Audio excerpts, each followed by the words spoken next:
बिस्मिल्लाहिर्रहमानिर्रहीम, अस्सलाम वालेकुम, गुड मॉर्निंग मुल्तान। कैसे हैं आप लोग? उम्मीद करती हूँ बिल्कुल ठीक ठाक होंगे और दुआ करते हैं आज का दिन आपका बहुत ही अच्छा गुजरे, हंसते हुए मुस्कुराते हुए खैर आफियत के साथ गुजरे। नाज़रीन, आप देख रहे हैं रूही एट 10 और मैं हूँ आपकी होस्ट आसमा नौरीन। एक नई सुबह में आपको खुश आमदीद कहते हैं। आज वीकेंड है, हफ्ते का दिन है और तमाम लोग, बहुत सारे लोगों की आज जो है छुट्टी भी होगी, घर में होंगे, एंजॉय कर रहे होंगे फैमिली के साथ टाइम। कुछ लोग जो है वो सोने में टाइम कि अच्छा यार सारा वीक आप काम करते हैं तो जब वीकेंड आता है तो कहते हैं कि यार इसमें ज़्यादा से ज़्यादा रेस्ट किया जाए और आराम किया जाए। अच्छा, आराम भी ज़रूरी है और इसके साथ साथ एक बात करना चाहूँगी कि एहसास, अगर हम बात करें एहसास की तो ये एक बड़ी कीमती चीज़ है जो कि मैं समझती हूँ कि आज के दौर में बहुत कम लोगों में पाई जाती है कि आप किसी का एहसास करें, किसी के दर्द को, किसी के दुख को आप महसूस करें। हम आजकल देखते हैं कि लोग जो है वो बहुत ज़्यादा सेल्फिश होते जा रहे हैं। अफरा तफरी का एक समा है, नफसा नफसी है, हर इंसान को अपने प्रॉब्लम्स, अपनी ही चीज़ों को लेकर सफ़र कर रहा होता है। लेकिन उसके साथ साथ जब आप दूसरों के बारे में सोचते हैं, जब आप दूसरों का एहसास करते हैं तो आप के अंदर ना एक अजीब सी तब्दीली आती है। आप खुद महसूस करेंगे जब आप किसी के काम आएंगे, जब आप किसी की मदद करेंगे, जब आप किसी के लिए आसानी करेंगे तो आपको खुद दिल से कितनी खुशी महसूस होगी। ये छोटी छोटी खुशियाँ होती हैं जो हर इंसान में समझती हूँ इसको एंजॉय कर सकता है, सिर्फ इस चीज़ से कि अगर वो एहसास करना शुरू कर दे, अपने रिश्तों में भी, अपने काम में भी, अपने साथ जो रिलेटेड लोग हैं उनके लिए भी। तो ये बहुत चीज़ें ज़रूरी हैं। इसी तरह मैं बात करती हूँ कि आप खुशियाँ और मुस्कुराहटें बिखेरें। आज हमें फिर ज़रूरत है कि हम एक दूसरे के साथ जो है वो मोहब्बतें और मुस्कुराहटें जो हैं वो बिखेरें। जब तक ये चीज़ें हम वापस नहीं लाएंगे हम अपने अंदर तब्दीली नहीं ला सकते, हम अपने इस मुआशरे में तब्दीली नहीं ला सकते। हम ये तो कहते हैं कि अगला बंदा सेल्फिश है, पर आपने अपने ऊपर भी कभी गौर किया है कि आपके अंदर ऐसी क्या चीज़ें हैं जो दूसरों को बुरी लग सकती हैं, जो दूसरों को भी फील हो सकती हैं? तो लिहाजा सबसे पहले अगर कहते हैं ना मुआशरे में तब्दीली लानी है तो सबसे पहले आप अपने अंदर तब्दीली लेकर आएं। इसी मैसेज के साथ अपने प्रोग्राम का सिलसिला आगे बढ़ाते हैं जनाब। आज हमारे साथ गेस्ट मौजूद हैं, पहले उनका तारुफ करवा देती हूँ। आज हमारे साथ मौजूद हैं जी सरवर समदानी साहब, हमारे साथ मौजूद हैं जो कि एडवोकेट भी हैं और साथ साथ शायर भी हैं। अस्सलाम वालेकुम, कैसे हैं आप? ठीक ठाक हैं? वेलकम करते हैं अपने शो में आप। बहुत शुक्रिया। और इसी के साथ जो हमारे दूसरे गेस्ट हैं वो हैं जी हमारे रोही के रिपोर्टर ऑन अब्बास। अस्सलाम वालेकुम, कैसे हैं आप? ठीक हैं, अल्हम्दुलिल्लाह। वेलकम करते हैं अपने शो में आपको। अच्छा जी, आज हम जो है शायरी भी सुनेंगे, साथ साथ अदब के हवाले से बात होगी कि किस तरह हम अदब को फ़रोग दे सकते हैं, लोग अदब से दूर क्यों दिखाई दे रहे हैं। और इसके साथ ही जो हमारी मुल्तान की टॉप स्टोरीज़ हैं उनको डिस्कस करेंगे कि आजकल मुल्तान में क्या क्या इवेंट्स हो रहा है, खेलों के हवाले से क्या क्या एक्टिविटीज़ जारी हैं और इसके साथ साथ डिस्ट्रिक्ट हाई कोर्ट में भी क्या एक्टिविटीज़ चल रही हैं, इस पर बात करेंगे। सर क्या हाल चाल है? ठीक ठाक है, अल्लाह का शुक्र है। सबसे पहले तो आपकी शायरी के हवाले से जान लेते हैं, एक प्रोफेशन आपका, फिर जर्नी कैसी रही, दोनों चीजें किस तरह लेकर चल रहे हैं? बहुत टफ है क्योंकि प्रोफेशन में टाइम नहीं मिलता, तो मैं बहुत कम पार्टिसिपेट कर पाता हूँ शायरी को, मगर मेरा एक ख़ानदानी सिलसिला है नादगोई का। अच्छा। मेरे परदादा साहब नादगोई शायर थे, साहिब दीवान थे, मेरे दादा साहब साहिब दीवान थे, नादगोई शायर थे, मेरे वालिद साहब, मेरे बड़े भाई मरहूम। तो हमारा एक ख़ानदानी सिलसिला है, उसे पीछे नहीं रहा जाता था। सही। और इसीलिए खानवादा नात के हवाले से मैं जाना पहचाना जाता हूँ, तो मैं शायरी को चला रहा हूँ साथ साथ। सही। तो आपको खुद को जो है वो किस तरह की शायरी करना पसंद? मैं वैसे तो बेसिकली नादगो शायर हूँ, मगर दोस्त अहबाब फिर बुलाते हैं तो गज़लियात भी कहनी पड़ती हैं, गज़लियात भी करता हूँ। चलें, ये तो अच्छी बात है। अच्छा, इसके साथ साथ आपसे ये भी जानना चाहूँगी, दोनों, एक तो शायरी हम कहते हैं ना कि आप, एक शायर बड़ा सेंसिटिव होता है, जो आप इर्द गिर्द फील कर रहे होते हैं, आप उसे महसूस, तो आप उसे लफ्ज़ों के साथ बयान करते हैं। तो आप भी इसी तरह जो इर्द गिर्द के हमारे इस टाइम जो करंट इश्यूज़ चल रहे हैं उन्हीं को देखते हुए उसी पे शायरी करते हैं या एक डिफरेंट मौजू होता है आपका? नहीं, वो हालात हाज़िरा को तो अब नज़रअंदाज नहीं किया जा सकता। जो शायर महसूस करता है अपने माशरे में वो अपने सादा अल्फाज में बयान करने की कोशिश करता है, और मेरा ख्याल है वही अच्छी शायरी है। कुछ लोग बड़ी मुश्किल से शायरी करते हैं, कुछ आप भी इस तरह की शायरी है या आपकी ठीक है? नहीं, वो तो आप समाअत करेंगी तो आपको अंदाजा हो जाएगा। अच्छा। हाँ, मेरी कोशिश होती है कि आसान अल्फाज में अपनी बात कारीन तक पहुंचाई जाए, हाँ, ताकि वो दूसरे को समझ भी आ जाए। क्या सुना रहे हैं आप हमें? मैं कोई गजल के शेर सुना देता हूँ आपको। यानी कि साथ साथ शायरी भी इंजॉय करें, फिर हम ऑन से भी, ऑन की तरफ, ऑन क्या चल रहा है आजकल? कैसी चल रही है आपकी रिपोर्टिंग? मैम बहुत ज़बरदस्त चल रही है, बहुत ज़बरदस्त चल रही है। स्पोर्ट्स बीट को भी देख रहे हैं तो उसी हवाले से फिर पहले तो सिर्फ कोर्ट बीट होती थी। हाँ। वो एक मतलब उसमें एक स्पिरिट तो नहीं है जैसे हम यंगस्टर्स को चाहिए। स्पोर्ट्स बीट में काफ़ी स्पिरिट, वहाँ से भी मज़ा आ रहा है, लेकिन हाई कोर्ट, डिस्ट्रिक्ट कोर्ट, वो वाली जो बीट है उधर से भी काफ़ी अच्छा लग रहा है। मतलब दोनों बीट्स को एंजॉय कर रहे हो? हाँ, चलिए ये अच्छी बात है। कहते हैं इंसान को हमेशा सीखते रहना चाहिए, आप जितना एक्सपीरियंस गेन करते हैं उतना आपके लिए बड़ा अच्छा होता है। एग्जैक्टली जी। मैं गजल के संग शेर सुनाता हूँ आपको। आंखों ने जो देखे थे तेरे ख्वाब हंसी ख्वाब, आंखों ने जो देखे थे तेरे ख्वाब हंसी ख्वाब, क्यों हो न सके वो गुले नायाब तेरे ख्वाब। और इस ख्वाब सफीने को किनारे से लगाऊं, इस ख्वाब सफीने को किनारे से लगाऊं, डर है कहीं हो जाए ना गिरदाब तेरे ख्वाब। और आकर ये नज़ारा भी किसी रोज तो कीजिए, जुगनू भी सितारे भी हैं महताब तेरे ख्वाब। और ताबीर की सूरत किसी तदबीर से कर लूं, ताबीर की सूरत किसी तदबीर से कर लूं, कुछ जहन के पर्दे में है मेहराब तेरे ख्वाब। और कब देखिए होती है रसाई तेरे दर तक, कब देखिए होती है रसाई तेरे दर तक, मुझको तो किए बैठे हैं बेताब तेरे ख्वाब। और लिखा है यही कातिब तकदीर ने शायद, लिखा है यही कातिब तकदीर ने शायद, तरसील मोहब्बत के सभी बाब तेरे ख्वाब। और एक लम्हा सकूं का भी मयस्सर नहीं आया, एक लम्हा सकूं का भी मयस्सर नहीं आया, खलवत में भी सरवर बने मिसराब तेरे ख्वाब। आंखों ने जो देखे थे तेरे ख्वाब हंसी ख्वाब, क्यों हो न सके वो गुले नायाब तेरे ख्वाब। वाह क्या बहुत खूब।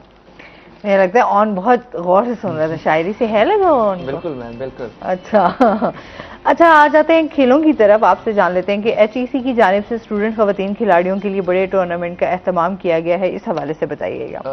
मैम अपना वुमेन यूनिवर्सिटी के ताउन से एचईसी ने इस दफ़ा मुल्तान में ऑल बैडमिंटन चैम्पियनशिप का इनेकाद किया मुल्तान में, जिसमें ये सालाना एक इवेंट था। तकरीबन 45 ईयर्स से ये चल रहा है बैडमिंटन का, वुमेन्स का।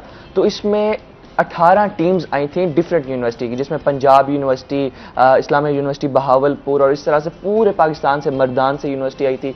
पूरे पाकिस्तान से जितनी खवातीन खिलाड़ी थे वो इधर मुल्तान स्पोर्ट्स कॉम्प्लेक्स में आए। एक बहुत ही बड़ा इवेंट यहाँ पर मुनक्किद हुआ, जिसकी ज़ेर क़यादत वुमेन यूनिवर्सिटी ने की। फिर इस तरह से काफ़ी यहाँ पर बैडमिंटन के साथ साथ और भी सरगर्मियाँ हुई। तो इस तरह के जो एचईसी की जानिब से अहकामात वुमेन्स के लिए उठाए जा रहे हैं, ख़वातीन खिलाड़ियों के लिए उठाए जा रहे हैं, काफ़ी एक मुस्बत हैं, क्योंकि ये जो वुमेन्स हमारी होती हैं प्लेयर्स, ये फिर आगे जाके ओलंपिक्स हो जाता है, और इस तरह की जब इंटरनेशनल रिप्रेजेंटेशन करते हैं तो पाकिस्तान का काफ़ी अच्छा और पॉजिटिव इमेज पूरी दुनिया भर के सामने जाता है। अच्छा, खेलों की हम बात करें ना खवातीन के हवाले से, जिस तरह अभी ये थोड़ा सा स्टार्ट हुआ है, हम चाहते थे कि भी हेल्दी एक्टिविटीज़ आएँ, कुछ इस तरफ लोग आएँ। जिस तरह हम बहुत ज़्यादा डिप्रेशन, एंजाइटी की तरफ जा रहे थे, बच्चों का भी बड़ा प्रेशर, तो ये खेलों की वजह से बड़ा एक अच्छा इफेक्ट आता है कि चलें आपका कुछ एक्टिविटीज़ इस तरह की लोग इसको एंजॉय भी कर सकें और थोड़े बहुत अपने आप को जो है ना माइंड भी उनका फ्रेश हो जाए। नहीं बिल्कुल ऐसे जो लोग स्पोर्ट्स करते हैं मेंटली तौर पर देखा जाए और फिजिकली तौर पर भी देखा जाए, वो काफ़ी डिफरेंट होते हैं बनिस्बत उनके जो स्पोर्ट्स ना करें, जो अपने आप को लिमिटेड रखें, बस बाहर जाके घूम फिर लें लेकिन स्पोर्ट्स ना करें। स्पोर्ट्स आपकी जाहिर सी बात है मेंटल और हेल्थ फिटनेस दोनों के लिए काफ़ी मुस्बत साबित होता है। आगे जाके आपको काफ़ी फ़ायदा इसमें पहुंचता है, आपकी मेंटल ग्रोथ में भी, फिजिकल ग्रोथ में भी। तो हर स्पेशली स्टूडेंट्स को अपनी जो निसाबी उनकी सरगर्मी उनसे हट कर चाहिए कि स्पोर्ट्स लाजमी करें, ताकि उनकी जो एक मेंटल ग्रोथ है और इसे स्पोर्ट्स करने से एक लीडरशिप की क्वालिटीज़ भी उनमें डेवलप होती हैं। हाँ बिल्कुल ऐसे ही है। अच्छा, इस तरह पाकिस्तान सुपर लीग के हवाले से भी जानेंगे कि उसमें टीम्स की स्टैंडिंग पोजीशन क्या है। पाकिस्तान सुपर लीग जब मुल्तान में थी तो यहाँ पर काफ़ी क्रेज़ था मुल्तानियों का। अब भी देखा जाए तो 3 टीम्स ऐसी हैं जो मतलब समझे प्ले ऑफ के लिए क्वालिफाई कर गई हैं, जिसमें से नंबर 1 पे लाहौर कलंदर्स है। लाहौर कलंदर्स ने इस टाइम 9 मैचेस खेले हैं, जिसमें से 7 विन किए। उसके बाद सेकंड पर है इस्लामाबाद यूनाइटेड। इस्लामाबाद यूनाइटेड ने भी 9 मैचेस खेले, जिसमें से 6 जीते। तो ये 2 टीम्स हैं जो सबसे पहले क्वालिफाई कर गई थी प्ले ऑफ के लिए। अब उसके बाद तीसरी टीम जो अभी रिसेंटली कल रात बहुत बड़ा एक मैच हुआ है पाकिस्तान सुपर लीग की हिस्ट्री का, जिसमें जो टारगेट दिया गया था पेशावर ज़ल्मी की जानिब से मुल्तान सुल्तान को 242 रन का टारगेट दिया था, तो मुल्तान सुल्तान ने वो चेस कर लिया। तो इस तरह से फिर मुल्तान सुल्तान ने अब तक जो मैचेस खेले हैं वो 9 मैचेस खेले हैं, जिसमें से 5 जीत गई है और ये भी प्ले ऑफ के लिए क्वालिफाई कर गई है।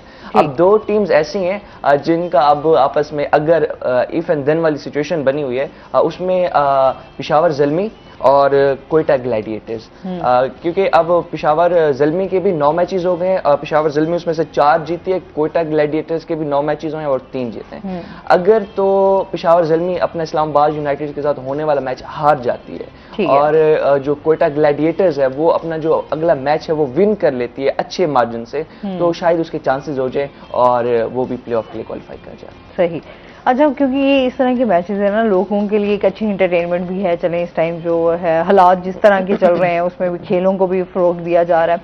अच्छा, यहाँ पर भी मुल्तान सुल्तान को काफ़ी लोगों को जो है ना, इस हवाले से भी हम कहें कि मुल्तान की टीम को हमेशा लोगों ने बहुत ज़्यादा मोहब्बत दी है, क्योंकि अपने एक अपनायत सी होती है ना कि अच्छा अपने शहर की टीम जो है वो जीते और तो इस हवाले से काफ़ी होता है कि अच्छा जी मुल्तान सुल्तान जीते, तो हम इस बार क्या लगता है मुल्तान सुल्तान जीत पाएगी? मुल्तान सुल्तान के हवाले से बात करूं तो जब पहले स्टार्ट के मतलब जो सीजन थे उसमें मुल्तान सुल्तान नहीं थी, तो जितने भी ये वसेब के लोग बेसिकली साउदर्न पंजाब के, तो वो या तो लाहौर को सपोर्ट कर रहे थे या कोई कराची को कर रहे थे, मतलब एक स्पेसिफिक पेशावर ज़ल्मी को तो फिर बहुत ज्यादा यहाँ पे सपोर्ट किया। जब मुल्तान सुल्तान नहीं थी तो पेशावर ज़ल्मी को ज्यादा सपोर्ट किया जाता था। इस तरह से जब अपने खित्ते की टीम आई और उसके बाद मुल्तान सुल्तान के स्टार्ट में भी इतने सपोर्ट नहीं, जब से मोहम्मद रिजवान आए मुल्तान सुल्तान में तो यकीन माने मैंने जितने भी अभी तक इंटरव्यूज किए, मतलब जहाँ पर जब PSL हो रहा था तो हर कोई कहता था हम मोहम्मद रिजवान की वजह से मुल्तान सुल्तान को सपोर्ट कर रहे हैं। जिस तरह कराची किंग्स के फैन थे बाबर आजम की वजह से, बाबर आजम ने टीम चेंज की, ज़ल्मी में चले गए, तो वहां से उनका काफी फैन फॉलोइंग कम हो गई कराची किंग्स की, पेशावर ज़ल्मी की तरफ ज्यादा हो गई। और इस टाइम जो टॉप स्कोरर हैं पूरे इन अपना इसके सीजन के PSL के, वो मोहम्मद रिजवान ही है जिनने 428 रन स्कोर किए हैं। सही, तो ये उनके तो जाहिर सी बात है बहुत फैन है। यहाँ पर हम देखें बाबर आजम को बहुत ज्यादा, फिर मोहम्मद उनकी भी दोनों की केमिस्ट्री भी अच्छी, तो फिर बहुत ज्यादा उनका नाम होने की वजह से भी वो अलग-अलग खेल रहे हैं, लेकिन फिर भी उनकी फैन फॉलोइंग अच्छी है, लोग उनको सपोर्ट कर रहे हैं। अच्छा, इसके हवाले से भी मजीद भी बात करेंगे। अच्छा, तो जिस तरह आप एक तो हम बात करेंगे एक शायरी के हवाले से, एक जिस तरह अभी यहाँ पर मुशायरे हो रहे हैं, लोग उसमें पार्टिसिपेट भी करते हैं, आप भी करते हैं या नहीं? नहीं, मैं करता हूँ। करते हैं। तो किस तरह आपको जो है इस हवाले से पजीराई मिलती है या नहीं मिलती? अक्सर जो है वो शायद नाराज नजर आते हैं। नहीं, ऐसी बात नहीं है, बहुत पजीराई मिलती है, बहुत जगह माजरत भी करनी पड़ती है जाने से कि मसरूफ हूँ, मगर जब जाता हूँ बहुत पजीराई मिलती है और अमूमन दोस्त मेहमान खुसूसी और सदारत से नवाजते हैं, उनकी मेहरबानी है। वो बस मैंने बताया कि एक ख़ानदानी बैकग्राउंड है तो उसकी वजह से इतनी इज्जत शोहरत अल्लाह ताला ने दे रखी है, और ख़ास तौर पर नादगोई के हवाले से। सही। अदब को किस तरह फ़रोग दिया जा सकता है, क्या समझते हैं? जिस तरह अभी हम देखते हैं लोग किताबों से बड़ा दूर होते जा रहे हैं, पढ़ते हैं लोग, अभी भी वो ये चीज़ें खत्म तो नहीं हो सकती, अदब का मुकम्मल खात्मा तो नहीं हो सकता। किताबों का मुकम्मल खात्मा नहीं हुआ, मगर बहुत हद तक कमी हो गई है। क्योंकि उसकी जगह सोशल मीडिया ने, और इससे भी बहुत फ़रोग हो रहा है, चैनल्स, प्राइवेट चैनल्स, सरकारी चैनल्स और फेसबुक, यूट्यूब वगैरह, इससे भी शायरी को बहुत फ़रोग हो रहा है। अब जरिया इजहार यही रह गया है। अब शायर सोचता है कि मैं मुशायरे में जाऊंगा 3-4 घंटे लगेंगे, तो मैं फेसबुक पे अपनी चीज़ पोस्ट कर देता हूँ, उसको लाखों करोड़ों लोग देख लेते हैं। ये ज़्यादा इफेक्ट पड़ गया है, तो मुशायरों का रुझान कम हो गया है, मगर चल रहा है। तो आप समझते हैं कि बुक से ज़्यादा कि आपके सोशल मीडिया का इस्तेमाल करें तो आपको ज़्यादा हो गया है। मैं खुद अपने घर पे मुशायरों का महीने में 1-2 दफ़ा एहतमाम करता रहता हूँ। अच्छा अच्छा, तो किस तरह फिर सबकी गैदरिंग्स आजकल हैं, आप उनसे मुतमईन हैं जो आजकल नौजवान शायरी कर रहे हैं? नहीं, नौजवान शायरी में बस प्रॉब्लम ये आ गई है कि वो अपना उस्ताद किसी को नहीं बनाना चाहते और खुद ही कोशिश करते हैं, जिसमें फिर वो नाकाम हो जाते हैं। तो मैं तो नौजवान शुरा को ये मशवरा देता हूँ कि अपने कलाम को असातिज़ा को दिखाकर पढ़ा करें, ताकि उससे ज़्यादा रहनुमाई मिले आपको। क्योंकि उस्ताद की तो हमेशा इंसान को ज़रूरत पड़ती है। नहीं, वो शायरी में तो ये बहुत ही बुरा समझा जाता है कि ये बेउस्तादा है। ठीक है जी हाँ। जी, इस मज़ीद भी इनसे सुनेंगे नाज़रीन, लेकिन अभी चलते हैं अपने सेगमेंट की तरफ, टुडेज वेदर।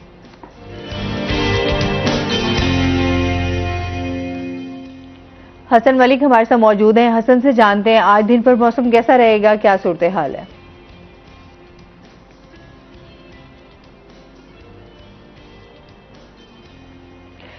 अच्छा चलें जी, मौसम का हाल जान लेते हैं अभी हसन से। बात कर रहे थे हम शायरी की, तो अभी आप हमें क्या सुना रहे हैं? मैं एक गज़ल के चंद शेर सुनाता हूँ। एक बहुत मशहूर गज़ल है, होंठों पे कभी उनका मेरा नाम भी आए, उसी ज़मीन में मैंने अशार के हैं। अच्छा। कि ख्वाहिश है कोई एक हसी शाम ही आए, ख्वाहिश है कोई एक हसी शाम ही आए, अब तक तो फ़कत आपके पैगाम ही आए, और हमने तो हर एक अहद ताल्लुक को निभाया, हमने तो हर एक अहद ताल्लुक को निभाया, और उनकी तरफ से सदा इल्जाम ही आए। वाह। इस आस पे हिजरत का इरादा नहीं बांधा, इस आस पे हिजरत का इरादा नहीं बांधा, मुमकिन है मुलाकात का पैगाम ही आए, और क्या पूछ के तुम हाल दिले जार करोगे, क्या पूछ के तुम हाल दिले जार करोगे, हम शहर तमन्ना से तो नाकाम ही आए, और हम जा न सके राह की दीवार आना थी, हम जा न सके राह की दीवार आना थी, आने को तो उनके कई पैगाम ही आए। वाह। मैं जिसके तसव्वुर से ही सरवर था गुरेज़ां, आगाज से वाबस्ता वो अंजाम ही आए, ख्वाहिश है कोई एक हसी शाम ही आए, अब तक तो फकत आपके पैगाम ही आए। वाह, क्या बात है, पैगाम ही आए। बहुत अच्छा, शायरों से जो है कि अक्सर कहते हैं जी मोहब्बत हो जाती है, आपको भी कभी मोहब्बत हुई? बस ये रहने दें। अच्छा, ये रहने दें। ये शायद छुपा क्यों जाते हैं? आज तक वैसे मुझे इस चीज की समझ नहीं है, क्यों छुपाते नहीं, ऐसी बात नहीं, छुपाने की बात नहीं है, मगर बात आपने पहले की थी कि सेंसिटिव होते हैं, जो आसपास देखते हैं वो बयान करते हैं, तो वो फिर शायद जो है ना वो जमालियात से तो नजरअंदाज नहीं कर सकता। चले, एक अच्छा वो कहते हैं ना बहाना है इस चीज को छुपाने का। अच्छा जी, वापस हसन मलिक की तरफ जाते हैं और देखते हैं, पूछते हैं कि मौसम का हाल कैसा है। जी, आसमां शहर ओलिया मुल्तान का मौसम यकसर तब्दील हो चुका है। आज मुल्तान का मतला काफी ज्यादा साफ, मौसम खुशगवार और शानदार चमकदार धूप दिखाई दे रही है। आज मुल्तान का ज्यादा से ज्यादा दर्जा हरारत 34 डिग्री सेंटीग्रेड तक जाने का इम्कान जाहिर किया जा रहा है। मुल्तान का कम से कम दर्जा हरारत 16 डिग्री सेंटीग्रेड पर रिकॉर्ड किया गया है। हवा में नमी का तनासुब 70% तक आज रिकॉर्ड किया गया है। एयर क्वालिटी इंडेक्स मुल्तान का गुज़िश्ता कई दिनों से आज कदरे बेहतर दिखाई दे रहा है और 120 पॉइंट्स पर रिकॉर्ड किया गया है। देखा जाए कि पाकिस्तान के फिजाई आलूदा तरीन शहरों की लिस्ट में आज मुल्तान की स्टैंडिंग क्या है, तो आज मुल्तान 8वें नंबर पर स्टैंड कर रहा है। गुज़िश्ता दिनों के हवाले से अगर बात करें तो मुल्तान का गुज़िश्ता कई दिनों से मौसम तब्दील हो चुका है, और मुल्तान का आइंदा आने वाले दिनों के हवाले से अगर बात करें तो महकमा मौसमियात की जानिब से ये पेशगोई जाहिर की जा रही है कि आइंदा आने वाले दिनों में मुल्तान का दर्जा हरारत मजीद बढ़ने का इम्कान है। दर्जा हरारत बढ़ेगा, गर्मी की शिद्दत में नुमाया इजाफा देखने को आएगा। आज अगर अलल सुबह के हवाले से बात करें तो आज मुल्तान में अलल सुबह से ठंडी और सर्द हवाएं, खुशगवार हवाएं चल रही थी, जिसकी वजह से अलल सुबह मौसम काफी ज्यादा खुशगवार हो गया था। मगर अब की अगर बात करें तो तेज धूप और सूरज की शौं ने शहर ओलिया को अपनी लपेट में लिया हुआ है, जिसकी वजह से दर्जा हरारत मुल्तान का मजीद बढ़ता चला जा रहा है। आइंदा आने वाले दिनों के हवाले से भी महकमा मौसमियात की यही पेशगोई है कि मुल्तान का दर्जा हरारत मजीद बढ़ेगा, और यह भी इम्कान जाहिर किया जा रहा है कि मुल्तान का दर्जा हरारत 40 डिग्री सेंटीग्रेड तक जाने का भी इम्कान जाहिर किया जा रहा है। बारिशों के हवाले से अगर बात करें तो बारिशों का कोई स्पेल मुल्तान में एंटर नहीं होगा, और महकमा मौसमियात की जानिब से ये पेशगोई जाहिर की जा रही है आइंदा 24 घंटों के दौरान मुल्तान का मौसम गर्म और सर्द रहने का इम्कान है। जी बहुत शुक्रिया हसन मलिक आपका। और अच्छा, जिस तरह अभी टेम्परेचर हम जिस तरह जान रहे थे कि 34 सेंटीग्रेड पे जाएगा, तो वाकई अब दिन ब दिन गर्मी जो है वो बढ़ती जा रही है। और देखते हैं फिर इस बार गर्मियां जो हैं वो क्या कमाल करती हैं, बस अल्लाह रह भी करे गर्मियों से ना। जी, रमजान शरीफ भी की आमद भी है। हाँ जी बिल्कुल, मैं ये बात कर रही थी कि लास्ट ईयर तो रमजान हमारा बड़ा अच्छा माशाल्लाह गुजरा, फिर हमारी ट्रांसमिशन भी होती है और उसके बाद जो है वो मौसम भी इतना बेहतरीन रहा, बारिशें भी हो गई। तो इस बार भी देखते हैं कि रमजान जैसे आता है अल्लाह की रहमत भी साथ साथ आ जाती है ना हमारे।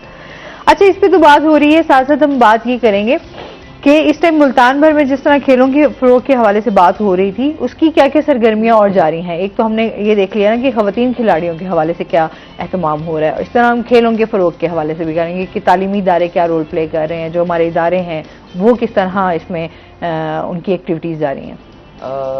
मैडम, इस तरह से जैसे स्प्रिंग का सीजन आता है ना, तो जितने भी यूनिवर्सिटीज हो जाएं, कॉलेजेस हो जाएं, उनके स्पोर्ट्स गाला का वो इनकाद करना शुरू कर देते हैं। तो इस वक्त भी बहाउद्दीन ज़िक्रिया यूनिवर्सिटी और काफ़ी निजी यूनिवर्सिटीज़ में काफ़ी स्पोर्ट्स की एक्टिविटीज़ चल रही हैं, जो कि इसके अलावा भी अगर हम देखें ना, मुल्तान स्पोर्ट्स कॉम्प्लेक्स में भी काफ़ी टूर्नामेंट्स वगैरह किए जा रहे हैं। तो कल ही मैंने अपना कमिश्नर साहब का इंटरव्यू किया उधर मुल्तान स्पोर्ट्स कॉम्प्लेक्स में। डेली वो बैडमिंटन खेलने जाते हैं। तो मैंने कहा सर आगे मतलब बाकी हर चीज़ में अच्छी बात है गवर्नमेंट अपना रोल प्ले करे, तो जो स्पोर्ट्स है इसके लिए आप क्या इकदाम सोच रहे हैं। तो उन्होंने कहा कि जो स्पोर्ट्स कॉम्प्लेक्स है मुल्तान स्पोर्ट्स कॉम्प्लेक्स, उसकी दोबारा रेनोवेशन के लिए हमने समरी भिजवाई है। उसका जो एक फंड है ना, वो हम मतलब गवर्नमेंट से एक्सपेक्ट कर रहे हैं हमें जल्द से जल्द रिलीज करें, ताकि इसकी एक रेनोवेशन और इसमें मजीद जो टेक्नोलॉजीज और मजीद इसमें चीज़ें हैं उसमें हम बेहतरी कर सकें। और इसके साथ साथ उन ये भी कह रहे थे कि पूरे खिते में, पूरे मतलब इस रीजन में, मुल्तान रीजन में जितने मतलब खिलाड़ी होते हैं स्पोर्ट्स के मोस्टली, तो उन्हें मतलब मजीद कोई गवर्नमेंट की तरफ से स्टाइपेंड देने के लिए और इस तरह करने के लिए वो भी कुछ इकदाम वगैरह वो बरोकार लाने का सोच रहे थे।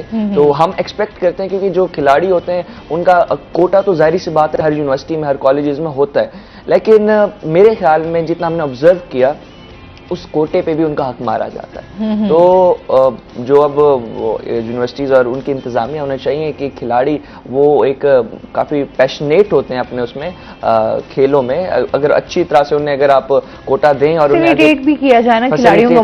मोस्टली यही होता है कि हमारे ग्राउंड्स अच्छे होने चाहिए, लाइटिंग जो है वो बहुत अच्छी होनी चाहिए, फिर आपके पास किट्स अच्छी होनी चाहिए, ताकि वो जब तक बच्चों का इंटरेस्ट भी तभी आता है जब उनको तमाम फैसिलिटीज उनको मिल रही हों, तो वो खेलने का भी अपना एक अलग मजा होता है। फिर जो आकर उस मैच को देखते हैं वो ज्यादा एंजॉय कर रहे होते हैं। तो ये चीजें बहुत ज्यादा मैटर करती हैं। इसमें मजीद भी हम बात करेंगे। नाज़रीन, अभी हमने जाना है ब्रेक पे, हमारे साथ रहिएगा।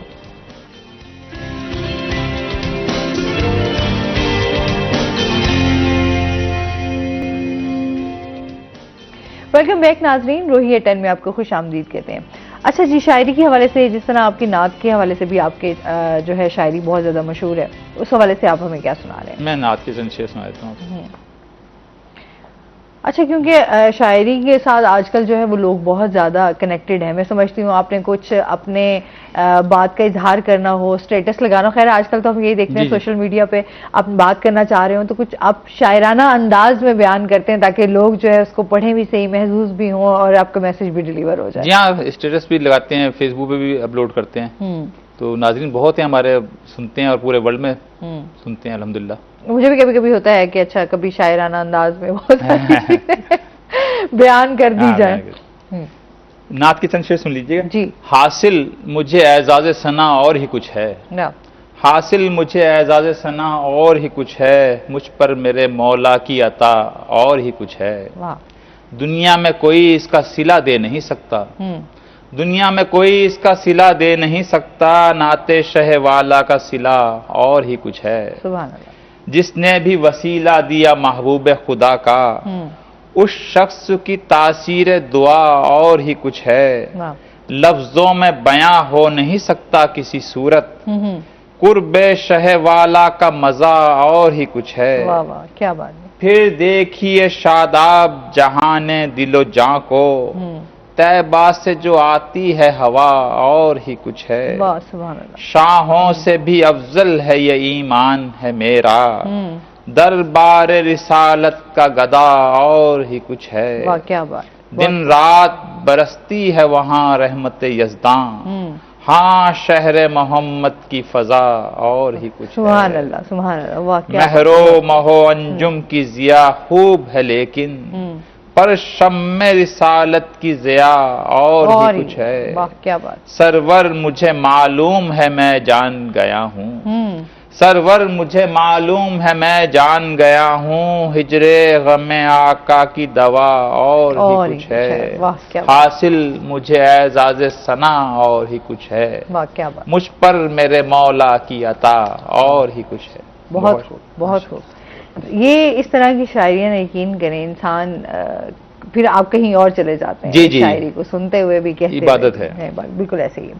अच्छा, आप किस तरह के केसेस को डील करते हैं, थोड़ा आपके प्रोफेशन के हवाले से भी जान लेते हैं। मैं हर किस्म के फैमिली केसेस, फौजदारी केसेस, सिविल केसेस। अच्छा, इस तरफ आप जी हाँ बिल्कुल। तो आपको भी कभी लगा कि कोई ऐसा मुश्किल केस आ गया हो जिसमें आप भी परेशान हो कि इसको किस तरह हल करना चाहिए? कभी इस तरह मुश्किलात आती हैं? नहीं, ऐसा नहीं हुआ। अच्छा, मैं अल्हम्दुलिल्लाह आसानी से कर लेता हूँ क्योंकि अब अल्हम्दुलिल्लाह 27 साल हो गए हैं प्रैक्टिस करते हुए। तो वालिद साहब से भी सीखा मैंने। सही। तो ये खानदानी सिलसिला, तो कोई ऐसी डिफिकल्टी नहीं है। अच्छा, फैमिली केसेस में अगर थोड़ी सी बात करें, जिस तरह आजकल हम देख रहे हैं तलाक की शरह में बहुत ज्यादा इजाफा होता जा रहा है, फैमिली बहुत ज्यादा हो गया। क्या कहना चाहेंगे, क्या रीजंस देख रहे हैं आप? बस दीन से दूरी, मैं तो समझता हूँ कि ज्यादा एलिमेंट यही है। अच्छा, आप समझते हैं कि ज्यादा मर्दों का कसूर है या खवातीन का? नहीं, मेरे जो मुशाहिदे में बात आई है उसमें खवातीन का ज़्यादा है। वो बवक्त निकाह बहुत ज़्यादा हक मेहर वगैरह लिखवाते हैं, फिर वो लालच करते हैं। वो लालच का सबब जो है ना, वो तलाक की सूरत बन रहा है। सही। हाँ। अच्छा, आप नहीं समझते कि कुछ और वजूहात भी हो सकती हैं या सिर्फ यही वजूहात हैं? नहीं, और वजूहात हैं। मर्दों को भी इससे आप एग्जाम नहीं कर सकते। मर्द हजरात खर्चा नान नफका वगैरह नहीं देते, मारपीट करते हैं। जिस तरह आजकल के हालात भी हैं, बहुत सारी चीजें 50% ये समझ लें, 50% वो समझ लें, तो इस तरह मिला जुला रुझान है। अच्छा, आप क्या समझते हैं इंसाफ के हवाले से भी? जिस तरह अभी लोग जो है वो हमेशा मायूस नजर आते हैं, हमेशा यही बात नजर आती है कि जब भी अदालत का दरवाजा खटखटाया जाए तो आपको कोई इंसाफ नहीं मिलता। आपके केसेस जो हैं वो फिर चलते रहते हैं, उसमें कोई नहीं इंसाफ है, मगर रश ऑफ वर्क बहुत है अदालतों में। अब एक सिविल जज साहब और फैमिली जज साहब पे 2-2 केस रोजाना लगे हुए होते हैं। सही। उनमें वो क्या 1-2 केसों में एविडेंस रिकॉर्ड हो पाती हैं। ठीक। अच्छा जी, एक कॉलर भी हमारे साथ हैं। अस्सलाम वालेकुम। जी वालेकुम मैडम, क्या हाल है? खैरियत है? ठीक ठाक है जी अल्हम्दुलिल्लाह। शहजाद इकबाल हमारे साथ मौजूद हैं, क्या कहना चाहेंगे? जी मैडम, मैं शहजाद इकबाल, मैंने अभी BEd किया कामसा यूनिवर्सिटी से और मैं लॉ का स्टूडेंट हूँ। जी मैडम, साथ साथ मैं शायरी भी करता हूँ। मैंने एक नाज शरीफ लिखी है सरकार की बारगाह में, और सुनाना चाहता हूँ। जी जी जरूर। सामने सीरत मुस्तफा तल खैर है बरी के लिए, सामने सीरत मुस्तफा तल खैर है बरी के लिए, फिर हमें और क्या चाहिए दस्तूर जिंदगी के लिए। कर यकीन तो मेरी बात पर कैसा होगा अंधेरा वो घर, कर यकीन तो मेरी बात पे कैसा होगा अंधेरा वो घर, आ ही जाएंगे कर्म बशर कब्र में रोशनी के लिए। वाह क्या बात है, बहुत। हशर में हम कहाँ तुम कहाँ जब न होगा कोई मेहरबान, हशर में हम कहाँ तुम कहाँ जब न होगा कोई मेहरबान, जन के रहमत हजूर रहेंगे हर मुती के लिए। आप आने को कुछ भी नहीं बस मिलेंगे 2 गज जमीन, आप आने को कुछ भी नहीं बस मिलेगी 2 गज जमीन, शहजाद जाने फिर क्यों परेशान है आदमी आदमी के लिए। वाह क्या बात, बहुत शुक्रिया, बहुत शुक्रिया। जाहिर सी बात है, अच्छा जो लोग शायरी कर रहे होते हैं उनको भी आके देख के ना वो कहते हैं चले हमें भी। हाँ जी, वो तहरीक मिल जाती है। हाँ बिल्कुल ऐसे ही है। अच्छा जी, इसके साथ साथ आपसे जानेंगे ऑन डिस्ट्रिक्ट हाई कोर्ट में फैमिली केसेस में इजाफा हो रहा है, आप क्या कहना चाहेंगे इस बारे में? मैम, क्योंकि सर खुद भी एक एडवोकेट हैं, फैमिली केसेस को डील करते हैं, तो इसमें जितने भी मतलब सर जैसे लॉयर्स से हमने पूछा क्या वजह है, जैसे सर कह रहे थे हक महर ज़्यादा लिखवा देना, ये अब फैमिलीज में वो शायद रोल भी नहीं रहा बुजुर्गों का। जब एक आपस में तनाज़ा हो जाता है शौहर और बीवी के दरमियान, तो वो खुद ही उसे डील करना शुरू कर देते हैं, या तो फिर कहते हैं कि भाई हम कोर्ट में चले जाएंगे, कोर्ट के पास अपना मामला लेके चले जाते हैं। जो बुजुर्ग हैं फैमिली के, अगर आप उनके पास इस मामलात को लेके चले जाएं, अगर आप म्यूचुअल अंडरस्टैंडिंग से आप उस जो वो फैसला करते हैं उस पर आप रजामंद हो जाएं, तो मेरा नहीं ख्याल आपको कोर्ट कचहरी के चक्कर लगाने पड़े। और वैसे भी इंसान को जितना कम हो इधर कोर्ट कचहरी से, तो अल्लाह बचाए। सर मैं आपसे ये एक रिक्वेस्ट ही मैं करूंगा कि जिस तरह ये अपना केसेस आते हैं, जितने भी हमारे एडवोकेट होते हैं, ये काफ़ी उन्हें उनकी मोटिवेशन भी करते हैं कि आप बेशक इसे सॉल्व कर लें, आप इन केसेस को खुद ही बैठ के वो रिजॉल्व कर लें, बनस्बत आप यहाँ आए। क्योंकि अभी जैसा जरीन ने भी बताया कि 2-2-2.5-250 भी ऐसे एक सफात लगे खड़े रहते हैं डेली पेशियों के एक जज के पास। अब वो भी जाहिर सी बात है इंसान होते हैं। यहाँ पर हम ये देखते हैं जजेस की तादाद में भी इस तरीके से जो है वो कमी है, और फिर इसी वजह से फैसले हमारे जो हैं वो बड़े अधूरे से रह जाते हैं। सिस्टम की अगर हम बात करें तो ओवरऑल आज तक हमारा सिस्टम इस चीज पे वो बेहतरी ला भी नहीं सकता। कोशिश हमेशा की जाती है कि अच्छा ये कर देंगे, बातें भी की जाती हैं, वादे भी किए जाते हैं, लेकिन वो फिर धरे के धरे ही रह जाते हैं। बिल्कुल। अब इसमें एक मैं और भी कुछ वादे में बता दूँ हमारे डिस्ट्रिक्ट और हाई कोर्ट इंतजामिया के, कि जब इलेक्शंस होते हैं ना तो सबसे ज्यादा इनमें नारे लगाते हैं नौजवान वकला। नौजवान वकला बड़े नारे लगाते हैं, इन्हें बूस्ट अप किया जाता है कि भाई हम जब इलेक्ट हो जाएंगे तो हम नौजवान वकला के लिए हम चैम्बर्स तक बनवा देंगे, उन्हें फाइनेंशियली तौर पर सपोर्ट करेंगे। क्योंकि जब नौजवान वकील आता है अपने इस प्रोफेशन में, तो जब वो सीनियर वकला के साथ अटैच होता है तो मोस्टली सीनियर वकला उसे कोई सैपड़ नहीं दे रहे होते। वो आप केसेस करवाते हैं 2-2 साल, इस पेशी पे भेज दिया, उस पेशी पे भेज दिया। अब एक 5 साल एक बच्चे ने डिग्री की है, उसने टेस्ट क्लियर किए हैं, वो कचहरी में इंटर हुआ, हाई कोर्ट, डिस्ट्रिक्ट कोर्ट, जिस चीज़ में भी वो इंटर हुआ है, तो आप उसे एटलीस्ट इतना फाइनेंशियली स्टेबल करें कि वो घर का मोहताज अब ना हो। क्योंकि वो प्रोफेशनली तो इन हो गया अपनी फील्ड में, जब यहाँ पर उन्हें कुछ खास नहीं मिलता तो डिग्री करने के बावजूद भी नौजवान वकला इस डिग्री को आगे शायद कंटिन्यू नहीं करते, दिल बर्दाश्त होके छोड़ देते हैं। अच्छा, मोस्टली वैसे यही होता है, क्योंकि हम लोग इसी पे हमेशा जब भी हमारे शोज होते हैं तो हम ये कहते हैं कि नौजवान वकला के लिए क्या जो है इस टाइम किया जा रहा है, क्या चीज़ें आ रही हैं उनके लिए, क्योंकि हमेशा चैम्बर्स के हवाले से उनको नौजवानों सर आपको भी वैसे ही होगा कि नौजवान जो हैं वो इससे चीज़ों से बड़े नाराज नजर आते हैं कि हमारे जो सीनियर लॉयर्स हैं वो हमें उस तरीके से ट्रीट नहीं करते जिस तरीके से करना चाहिए। ये शिकायत है बहुत ज़्यादा है ना, और ऐसा है भी। और बड़े खवातीन के हवाले से भी बड़े मसाइल रहते हैं चीज़ें। क्या कहना चाहेंगे, इस तरह क्यों नहीं इसके ऊपर काम किया जाता? बात इनकी सही है।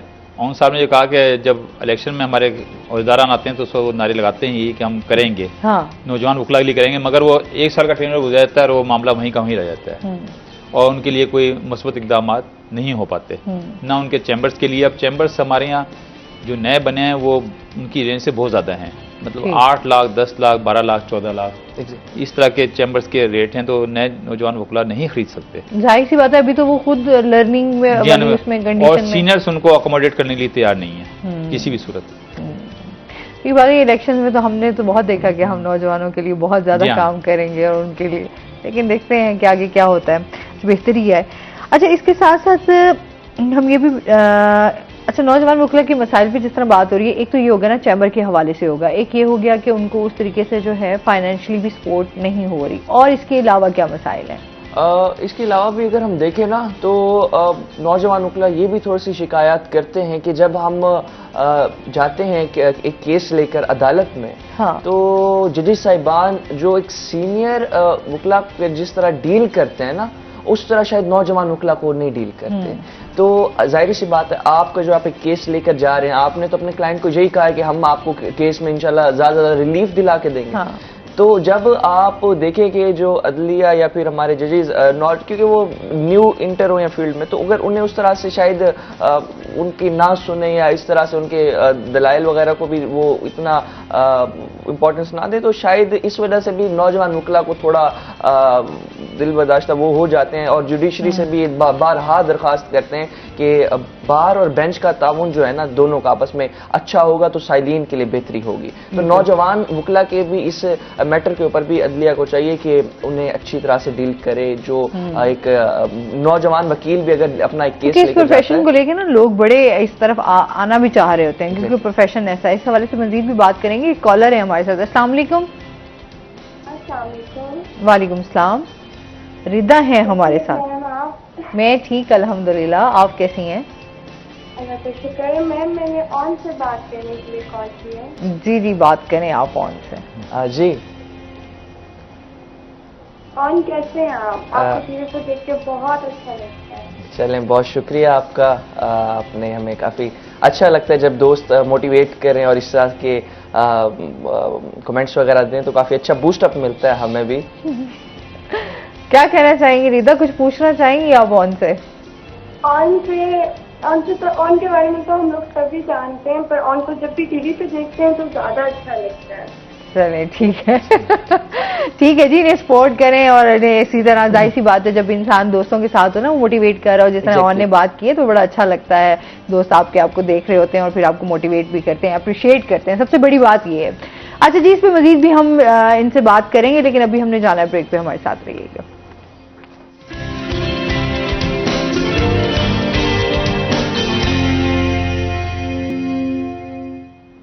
वेलकम बैक नाजरीन, रोही एट 10 में आपको खुश आमदीद कहते हैं। अच्छा, इसके साथ साथ जो है क्राइम केसेस के हवाले से अगर हम बात करें, थोड़ी क्राइम के हवाले से, आजकल वैसे हम देख रहे हैं बहुत ज़्यादा लोग जो है क्राइम में मुलविस हो रहे हैं और स्पेशली जो हमारे नौजवान हैं वो इस तरह बहुत ज़्यादा जा रहे हैं।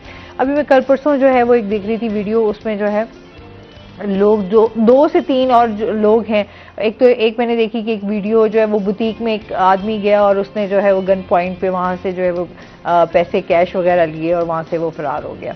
और जो एक दूसरे थे वो उन्होंने कहीं मिल में गए और वहाँ पर उन्होंने इस तरीके से सरेआम दिन दिहाड़े, तो मतलब इस तरह की अब जो एक्टिविटीज़ हैं वो बहुत ज़्यादा तेज़ हो रही हैं। लोग, जाहिर सी बात है, बेरोज़गारी बढ़ रही है और लोगों ने इसका हल ये आसान सा ढूंढ लिया है कि वो क्राइम की तरफ बढ़ जाए। इस पर बात करेंगे, लेकिन अपनी पहले सेगमेंट की तरफ चलते हैं। आज के भाव,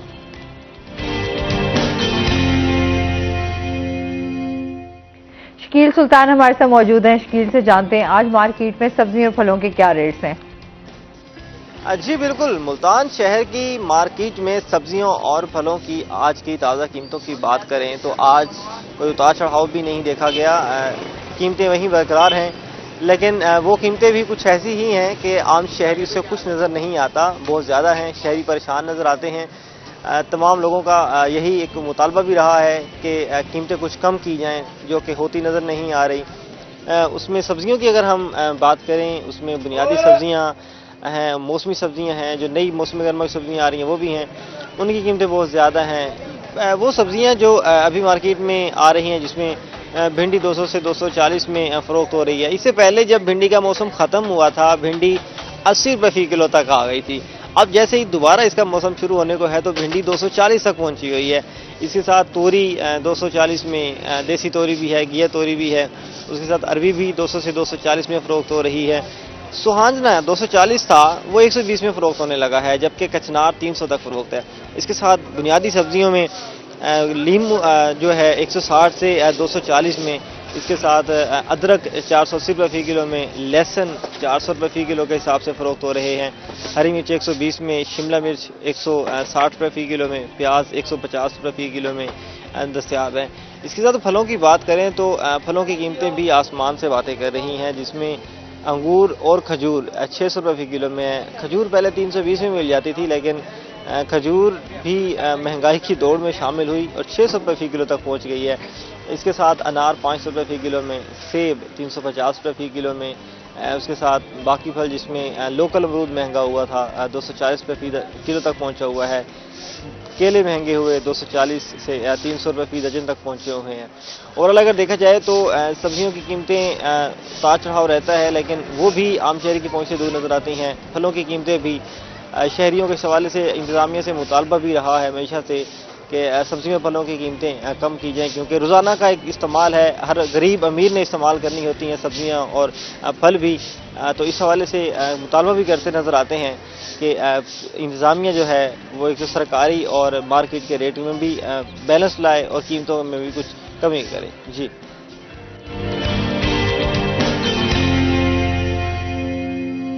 बहुत शुक्रिया शकील सुल्तान आपका। अच्छा जी, बात हो रही थी हमारी क्राइम के हवाले से, कितना इसमें इजाफा हुआ है ये बताइएगा। मैडम, क्राइम के जो केसेस हैं ना, उसमें तकरीबन 2021 और 2022 की अगर हम एनुअल रिपोर्ट उठाएं तो तकरीबन 40% तक का इजाफा हुआ क्राइम के केसेस में। अब इसकी जो कुछ वजूहात हैं, मेरे से ज़्यादा बेटर तो सर बताएंगे, लेकिन जो मैंने ऑब्जर्व की यहाँ पर डिस्ट्रिक्ट और हाई कोर्ट में, सबसे पहली वजह तो देखिए, आपने जिस तरह मेंशन किया कि आसान जरिया अब ये लगने लग गया है नौजवानों को। जब एक बेरोजगारी बढ़ेगी, अब मुल्क में आप अगर देखें, स्टेबिलिटी को देखें तो डॉलर कहाँ पहुँच गया है, पेट्रोल की कीमतों की देखें, महंगाई इतनी ज़्यादा होगी, तो ऊपर से अनएम्प्लॉयमेंट रेट देखें बहुत बढ़ गया है। तो एक तो ये वजह भी एक बेसिक वजह है। दूसरी वजह जो होगी वो जो हमें ऑब्जर्व मैंने की वो ये थी कि जो केसेस की तादाद है इतनी ज़्यादा होती है, 250-250 केसेस होते हैं, जिसमें से तकरीबन अगर हम डेली के देखें 10-15 की समाअत हो रही है। अब वो केसेस में ताखीर हो रही है, किसी के साथ कोई सानिया हो गया, कोई ज्यादती हो गई, तो अब उसका जो फैसला है वो 5 साल 10 साल डिले होकर आपको फौरी उसका अजाला नहीं होता। आप क्योंकि एक तो अगर जजेस की तादाद बढ़ाई जाए जिसकी वजह से ये होगा कि थोड़े से मतलब जो उसमें तेजी होगी केसेस को हल करने में वो शायद ज़्यादा तेज हो जाए, तो अब ताखीर भी एक वजह हो जाती है, वो भी मोटिवेट कर देती हो शायद क्राइम करने वाले लोगों को, यार हम अभी कर रहे हैं उसका फैसला कौन सा, अब अदालतों में जाएंगे, कोर्ट कचहरी में। कई लोग तो ऐसे होते हैं ज़्यादा लोग वो तो जाने से भी कतराते हैं, उनके साथ जाती हो भी जाए वो कहते हैं फिर भी हम अदालतों और कचहरियों में यहाँ नहीं जाना चाहते, तो जिस वजह से भी शायद क्राइम के केसेस में इजाफा हो रहा है। अच्छा भाई, वो ये कि ना चोरी डकैती और स्नैचिंग, आपके स्ट्रीट क्राइम जो है वो बहुत ज़्यादा बढ़ रहा है। ख़वातीन के अक्सर जो है वो बैग्स वगैरह स्नैच कर लिए जाते हैं, मोबाइल्स वगैरह, तो अब ये तो दिन ब दिन ये चीज़ें बढ़ रही हैं। तो इसकी रोकथाम के लिए कुछ इकदाम किए जा रहे हैं, कुछ लॉ वगैरह, कुछ कानून? इसमें कानून तो बहुत बने हुए हैं, हर चीज़ पे कानून बना हुआ है, मगर उस पर है बात अमल दरामद की। हाँ। अब आप देख लें कि अगर बिलफर्ज अगर 100 डकैती हुई हैं शाम के टाइम में, तो 50-15 ही नहीं करते। उन्हें पता कि हम उल्टे ना जलील होंगे, थाने में जाके और अदालतों में जाके ताखीर की वजह से एविडेंस ज़ाया हो जाती हैं। 5-5 साल 10-10 साल फैसला ना हो तो वो गवाह भी अल्लाह को प्यारे हो जाते हैं। हमारे सुप्रीम कोर्ट में ऐसे केसेस निकले हैं जिनके मतलब निकले और वो रिहा हुए हैं 20 साल के बाद, तो वहाँ रोक पार गई तो पता चला डिसीजन में तो मर चुके हैं। तो ये बहुत ताखीर भी इसकी वजह है, पुलिस के रवैये की वजह भी बहुत ज्यादा है। हाँ, ये चीजें भी बढ़िया। अच्छा, कुछ दिन पहले यही आ रहा था कि जी अगर 15 पे भी हम कॉल करें तो 15 वाले भी जो है वो फौरन नहीं अब आपको रिस्पांस देते, मतलब उसमें भी अब वो लोग जो है वो बड़ा टाइम ले लेते हैं। तो इस तरह के रवैयों को मेरे ख्याल में बेहतर करने की बड़ी जरूरत है। हमारे रवैये जो हमारे इदारों के जो रवैये हैं ना वो भी बड़े अजीब से होने लग गए हैं कि एक तो तलखियां जो हैं वो बहुत ज्यादा बढ़ गई हैं, फिर लोग इस चीज को एक्सेप्ट ही नहीं करते ना।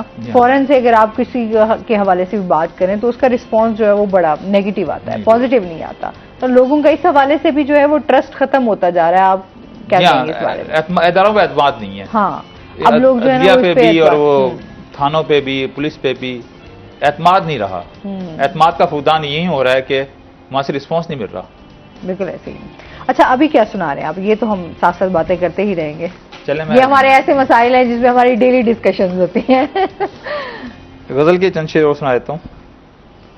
आईना तनवीर बशर देख रहा हूँ, आईना तनवीर बशर देख रहा हूँ, किस औश पे है शौके नजर देख रहा हूँ।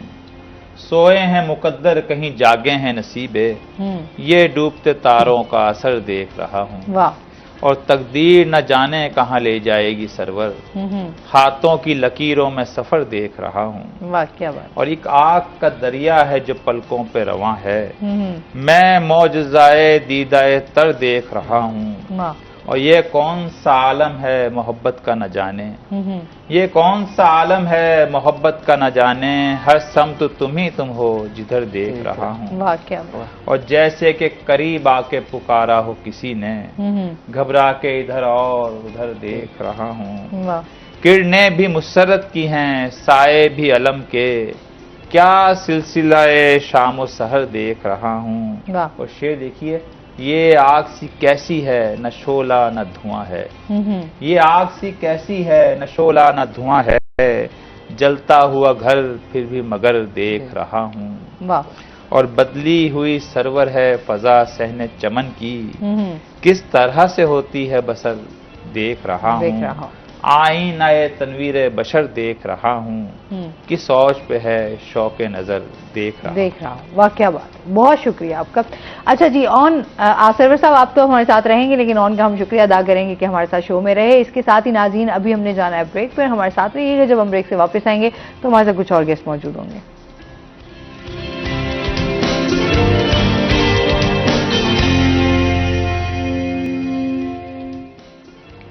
वेलकम बैक नाजरीन, रोही एटन में आपको खुश आमदीद कहते हैं। और ब्रेक के बाद हमारे साथ गेस्ट मौजूद हैं, उनका तारुफ करवा देती हूँ। आज हमारे साथ मौजूद हैं जी प्रोफेसर उमैर रज़ाक भट्टी साहब, जो कि लेक्चरर हैं इस्लामिया यूनिवर्सिटी बहावलपुर से। अस्सलाम वालेकुम। जी वालेकुम। कैसे हैं आप? ठीक ठाक हैं? जी मैडम, अल्लाह का करम, खैरियत। कहते अपने शो में आपको। Thank you very much. अच्छा जी, इनकी बात होगी, आज इस्लामिया यूनिवर्सिटी के हवाले से भी बात होगी और साथ साथ हम थोड़ी तालीम पर भी बात करेंगे कि इस टाइम जो तालीम की सूरत हाल है, क्या क्वालिटी है, बच्चों के ऊपर कितना प्रेशर है, टीचर्स का आपस में और बच्चों के साथ जो कनेक्शन है वो कितना स्ट्रांग होना चाहिए। आज ढेर सारी बातें होंगी जो तालीम से रिलेटेड होंगी और इसके साथ साथ सरवर साहब तो हमारे साथ मौजूद हैं, इनकी शायरी भी साथ साथ सुनते रहेंगे और एंजॉय करते रहेंगे।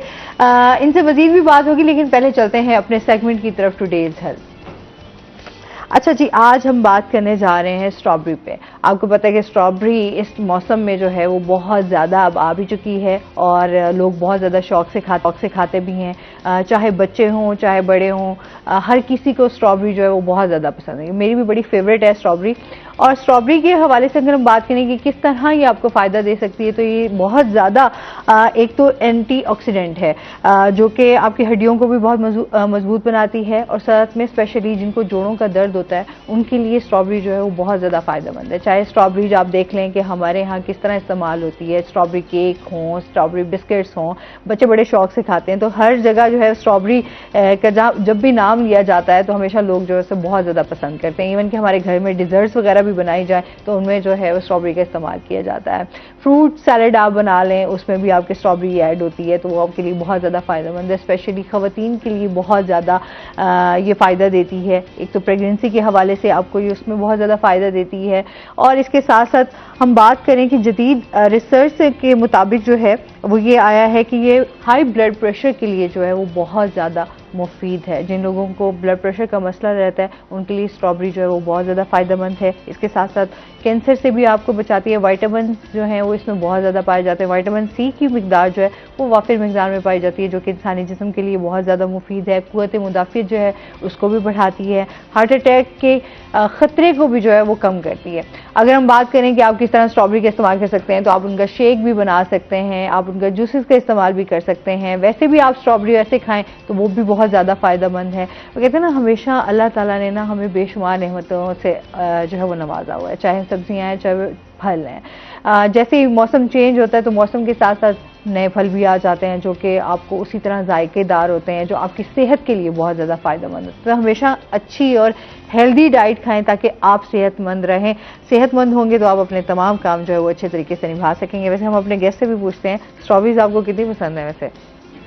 क्योंकि एक सीजन है हाँ। और उसके जिस तरह बेनिफिट आपने बताए हैं और इवन रिसर्च भी बताती है उस हवाले से, तो एक अच्छा फेवरेट मतलब फ्रूट कह सकते हैं। हाँ, जैसे वैसे लोग उस इंतजार में होते हैं कि स्ट्रॉबेरी जो है वो कब आएगी। बिल्कुल ऐसे ही। सर आपको भी स्ट्रॉबेरी पसंद है? जी हाँ, पसंद है। पसंद है, शौक से खाते हैं, बच्चे भी आपको? बच्चे भी खाते हैं। सही। अच्छा, उमैर से जान लेते हैं। उमैर, आपकी जो जर्नी रही है उस हवाले से सबसे पहले तो जान लेते हैं। जी बिल्कुल जी, मेरी एक तो एजुकेशन सारी मुल्तान से, बहाउद्दीन ज़करिया यूनिवर्सिटी से मैंने लॉ किया, LLB ऑनर्स, और उसके बाद फिर LLM किया। सही। और फिर 5 इयर्स के करीब मैंने प्रैक्टिस की, लॉ प्रैक्टिस मुल्तान में, और मेंबर था हाई कोर्ट बार और डिस्ट्रिक्ट बार मुल्तान का। फिर उसके बाद 2020 में मैंने university, Islami university of Bahawalpur को ज्वाइन किया। सही। As a lecturer.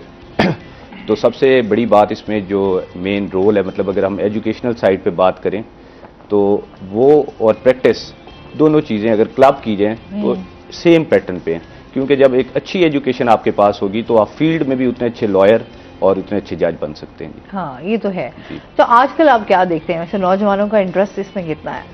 अब जब से देखें HEC ने बहुत सारी पॉलिसीज़ बनाई हैं और यूनिवर्सिटी इटसेल्फ भी बना रही हैं। इसमें सबसे बड़ा रोल मैं आपको बताता हूँ कि हमारे जो वाइस चांसलर है इस्लामी यूनिवर्सिटी बहावलपुर के इंजीनियर प्रोफेसर डॉक्टर अतर महबूब साहब, वो बहुत विजनरी पर्सनैलिटी हैं।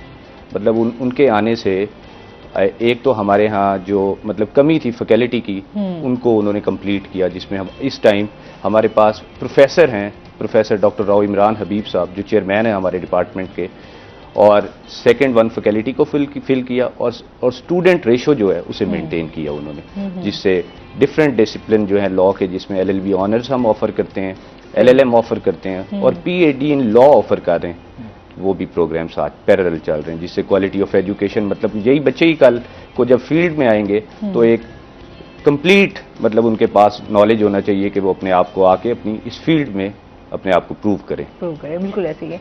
तो आप क्वालिटी पे अगर हम बात कर लें, इस टाइम जो हमारे सूरत हाल है तालीम के हवाले से, क्या कहना चाहेंगे इस बारे में? जी, एजुकेशन की जो सूरत हाल है इस टाइम, क्योंकि मैं अपनी यूनिवर्सिटी के हवाले से बात करूंगा तो वहाँ पर हमने जिस तरह एजुकेशन के साथ इंटर्नशिप कल्चर को भी बहुत प्रमोट किया है। और इसमें जो हमने इंटरेक्ट किया जिन इदारों से, उनमें सबसे पहले मतलब लाहौर हाई कोर्ट बहावलपुर जो बेंच है, वहाँ जो उनका रिसर्च सेंटर है, रिसर्च सेल, वहाँ पे हमारे बच्चे मतलब हमने एक डॉक्यूमेंटेशन की जिसमें हमारे बच्चे इंटर्नशिप कर रहे हैं और बहुत अच्छा रिस्पांस आ रहा है। और 62 के करीब जो हमारे बच्चे हैं वो इस टाइम इंटर्नशिप कर रहे हैं। मतलब एक तरफ एजुकेशन है हमारे पास, और एजुकेशन के साथ साथ दूसरी चीज़ जो प्रैक्टिकल स्किल्स हैं वो उनको दिलवाने के लिए जी हमारे पास कोर्ट्स भी हैं, डिफरेंट इदारे, प्रोसिक्यूशन का डिपार्टमेंट भी हमारे पास है जी, उनसे भी हम आए रोज़ बातचीत करते रहते हैं ताकि बच्चों को जो प्रैक्टिकल एजुकेशन है वो भी उस हवाले से अवेयर हों, ताकि ये जो मसाइल हमारी सोसाइटी में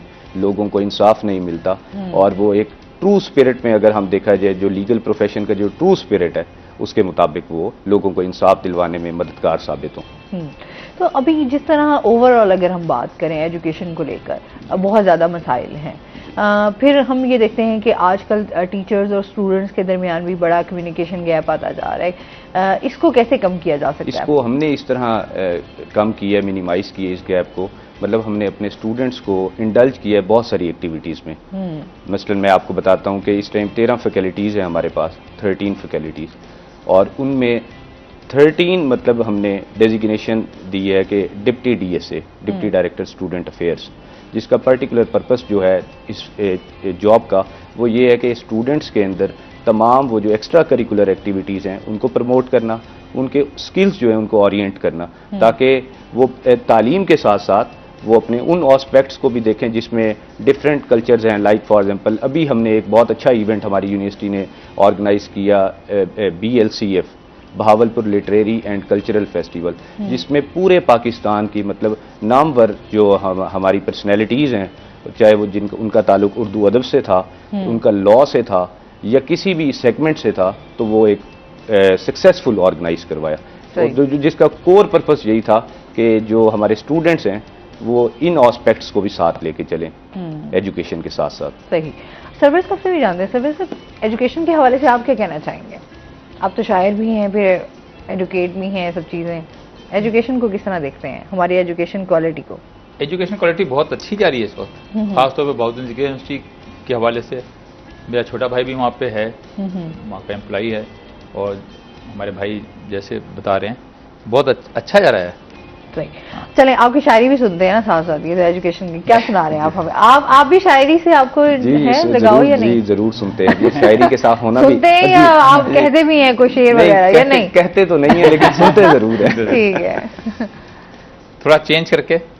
दीदो दिल भी हो गए हैरान, दीदो दिल भी हो गए हैरान, साथ चलने के जब हुए इम्कान, तुमने सुन ली है दास्ताने अलम, तुमने सुन ली है दास्ताने अलम, इसमें कितने हैं दर्द के उन्वान, और लम्हा लम्हा सुलग रही है हयात, मौत भी हो गई है अब अर्ज़ां, देख कर उसको और बढ़ता गया, देख कर उसको और बढ़ता गया, मुझको एहसासे तंगिए दामा, उसकी यादें हैं और तन्हाई, उसकी यादें हैं और तन्हाई, घर में बाकी है बस यही सामा, अब मोहब्बत भी जुर्म है सरवर, अब मोहब्बत भी जुर्म है सरवर, ये समझता नहीं दिले नादां, दीदाओ दिल भी हो गए हैरान, साथ चलने के जब हुए इम्कान। वाह क्या बात है।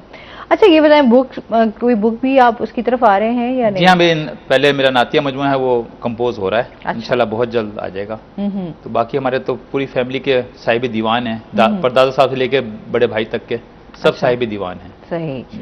तो आपके आगे बच्चों में भी है कि उनमें इंटरेस्ट है शायरी की तरफ? मेरा एक बेटा है माशाल्लाह, वो इस वक्त मैट्रिक के इम्तिहान की तैयारी कर रहा है, श्रेयस समदानी, तो मुझे लग रहा है कि उसमें है ऐसा आजकल। तो आप समझ लेंगे शायरी के हवाले से आसार नजर आ रहे हैं। बचपन से ही वो स्कूल में पार्टिसिपेट कर रहा है, अच्छा। नाथखानी में और शायरी में, तो मुझे लग रहा है कि उसमें है ऐसे जरा है। कभी ऐसा हुआ है कि उन्होंने कुछ आपको सुनाया भी है, मगर मैंने अभी तो उस पर सख्ती कर रखी है अच्छा। हाँ जी। अच्छा, आपने खुद सख्ती कर रखी है? मुझ पे खुद सख्ती थी, मेरे वालिद साहब मुझे शेयर नहीं करने देते थे। अच्छा। 2002 में जब वालिद साहब का इंतकाल हुआ तब मैंने ओपनली शायरी शुरू की है, वरना मैं छुप के करता था। अच्छा। हाँ, वो कहते थे आप वकील रहें, वकील बने बस। अच्छा, वालिद साहब ये कहते थे, वरना होता है ना मोस्टली, अगर आप आगे कहते हैं कि अच्छा हमारे बच्चों में भी ये चीज नहीं, वो बड़े भाई रैपर सुनानी मरूम से बड़े इस बात पे नाला रहते थे कि ना ये शायरी के होकर रह गए। हाँ।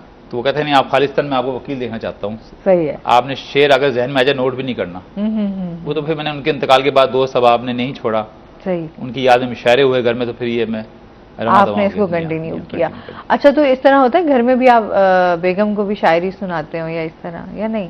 शायरी तो देखें घर में होती है, हर वक्त ही होती है। हाँ। मेरे घर में 2-3 तकरीबात अदबी नशिस्तें हो जाती हैं, तकरीबन रोज ही दोस्त अहबाब आते हैं शाम को, हर हफ्ते कोई ना कोई इवेंट। नहीं, आप अपनी शायरी बेगम को सुनाते होते हैं? कोई ऐसे आमद हो जाए आपके तो आपने कहा चले आज बेगम को सुना दें? वो सुनाता हूँ जी, और वो मजबूरन सुनती है बेचारी। अच्छा, मजबूरन सुनती है। वह अक्सर मैं बात करूँ तो कहते हैं कि जी हम घर में शायरी नहीं सुना सकते, तो उनसे क्यों नहीं? वो सुनती भी हैं और पार्टिसिपेट भी करती है मेरे साथ प्रोग्राम में। हाँ जी। अच्छा ही, चलें, ये अच्छी बात है। स्पोर्ट बड़ी जरूरी होती है जब तक आप फिर मियाँ बीवी का ताल्लुक भी ऐसा होता है, मुशायरों का एहतमाम होता है, वो रिफ्रेशमेंट वगैरह, और खुद बैठ के भी मतलब प्रोग्राम। अच्छा, चलें, ये तो अच्छी बात है। अच्छा, आपको वैसे शायरी के हवाले से कितना है, नहीं है? तो या सुनने की हद तक बस सुनते रहते हैं? ये सुनने की हद, पढ़ने की हद तक। अच्छा, सही है। अच्छा, इसके साथ साथ हम ये भी बात करेंगे, एक तो अभी जो इस्लामी यूनिवर्सिटी है वो किस तरह बच्चों की वहाँ पे क्या क्या सहूलतें दे रही है, थोड़ी इस हवाले से भी बताइएगा। जी, उसमें देखें जी, स्टूडेंट्स के लिए ना तमाम उसमें हम स्कॉलरशिप के हवाले से भी प्रोवाइड करते हैं असिस्टेंट्स बच्चों को। फीस के हवाले से भी मतलब इस्लामी यूनिवर्सिटी ने एक बाकायदा डायरेक्टोरेट बनाए हुए हैं, और स्टूडेंट एक्टिविटीज़ के लिए भी तमाम डिफरेंट सेल्स और डायरेक्टोरेट काम कर रहे हैं वहाँ ऑलरेडी। उसमें अगर आप तालीम के साथ साथ देखेंगे स्पोर्ट्स को भी प्रमोट करते हैं, जिसमें डिफरेंट सोसाइटीज़ हैं, कल्चरल सोसाइटीज़ हैं, स्पोर्ट्स सोसाइटीज़ हैं, तो सारी एग्जिस्ट कर रही हैं। और इनका टर्म भी हमने वो सेटल किया हुआ है, 1 ईयर बेस्ड SOPs बनाए हुए हैं, जिसमें फैकल्टी लेवल की सोसाइटीज़, पैरेलल डिपार्टमेंटल क्लब्स। तो उनका कोर पर्पज़ अगर आप देखेंगे तो वो उसमें क्वालिटी ऑफ एजुकेशन के साथ साथ बच्चों को इस एक्स्ट्रा करिकुलर एक्टिविटीज़ में भी इंडल्ज रखना है। सही।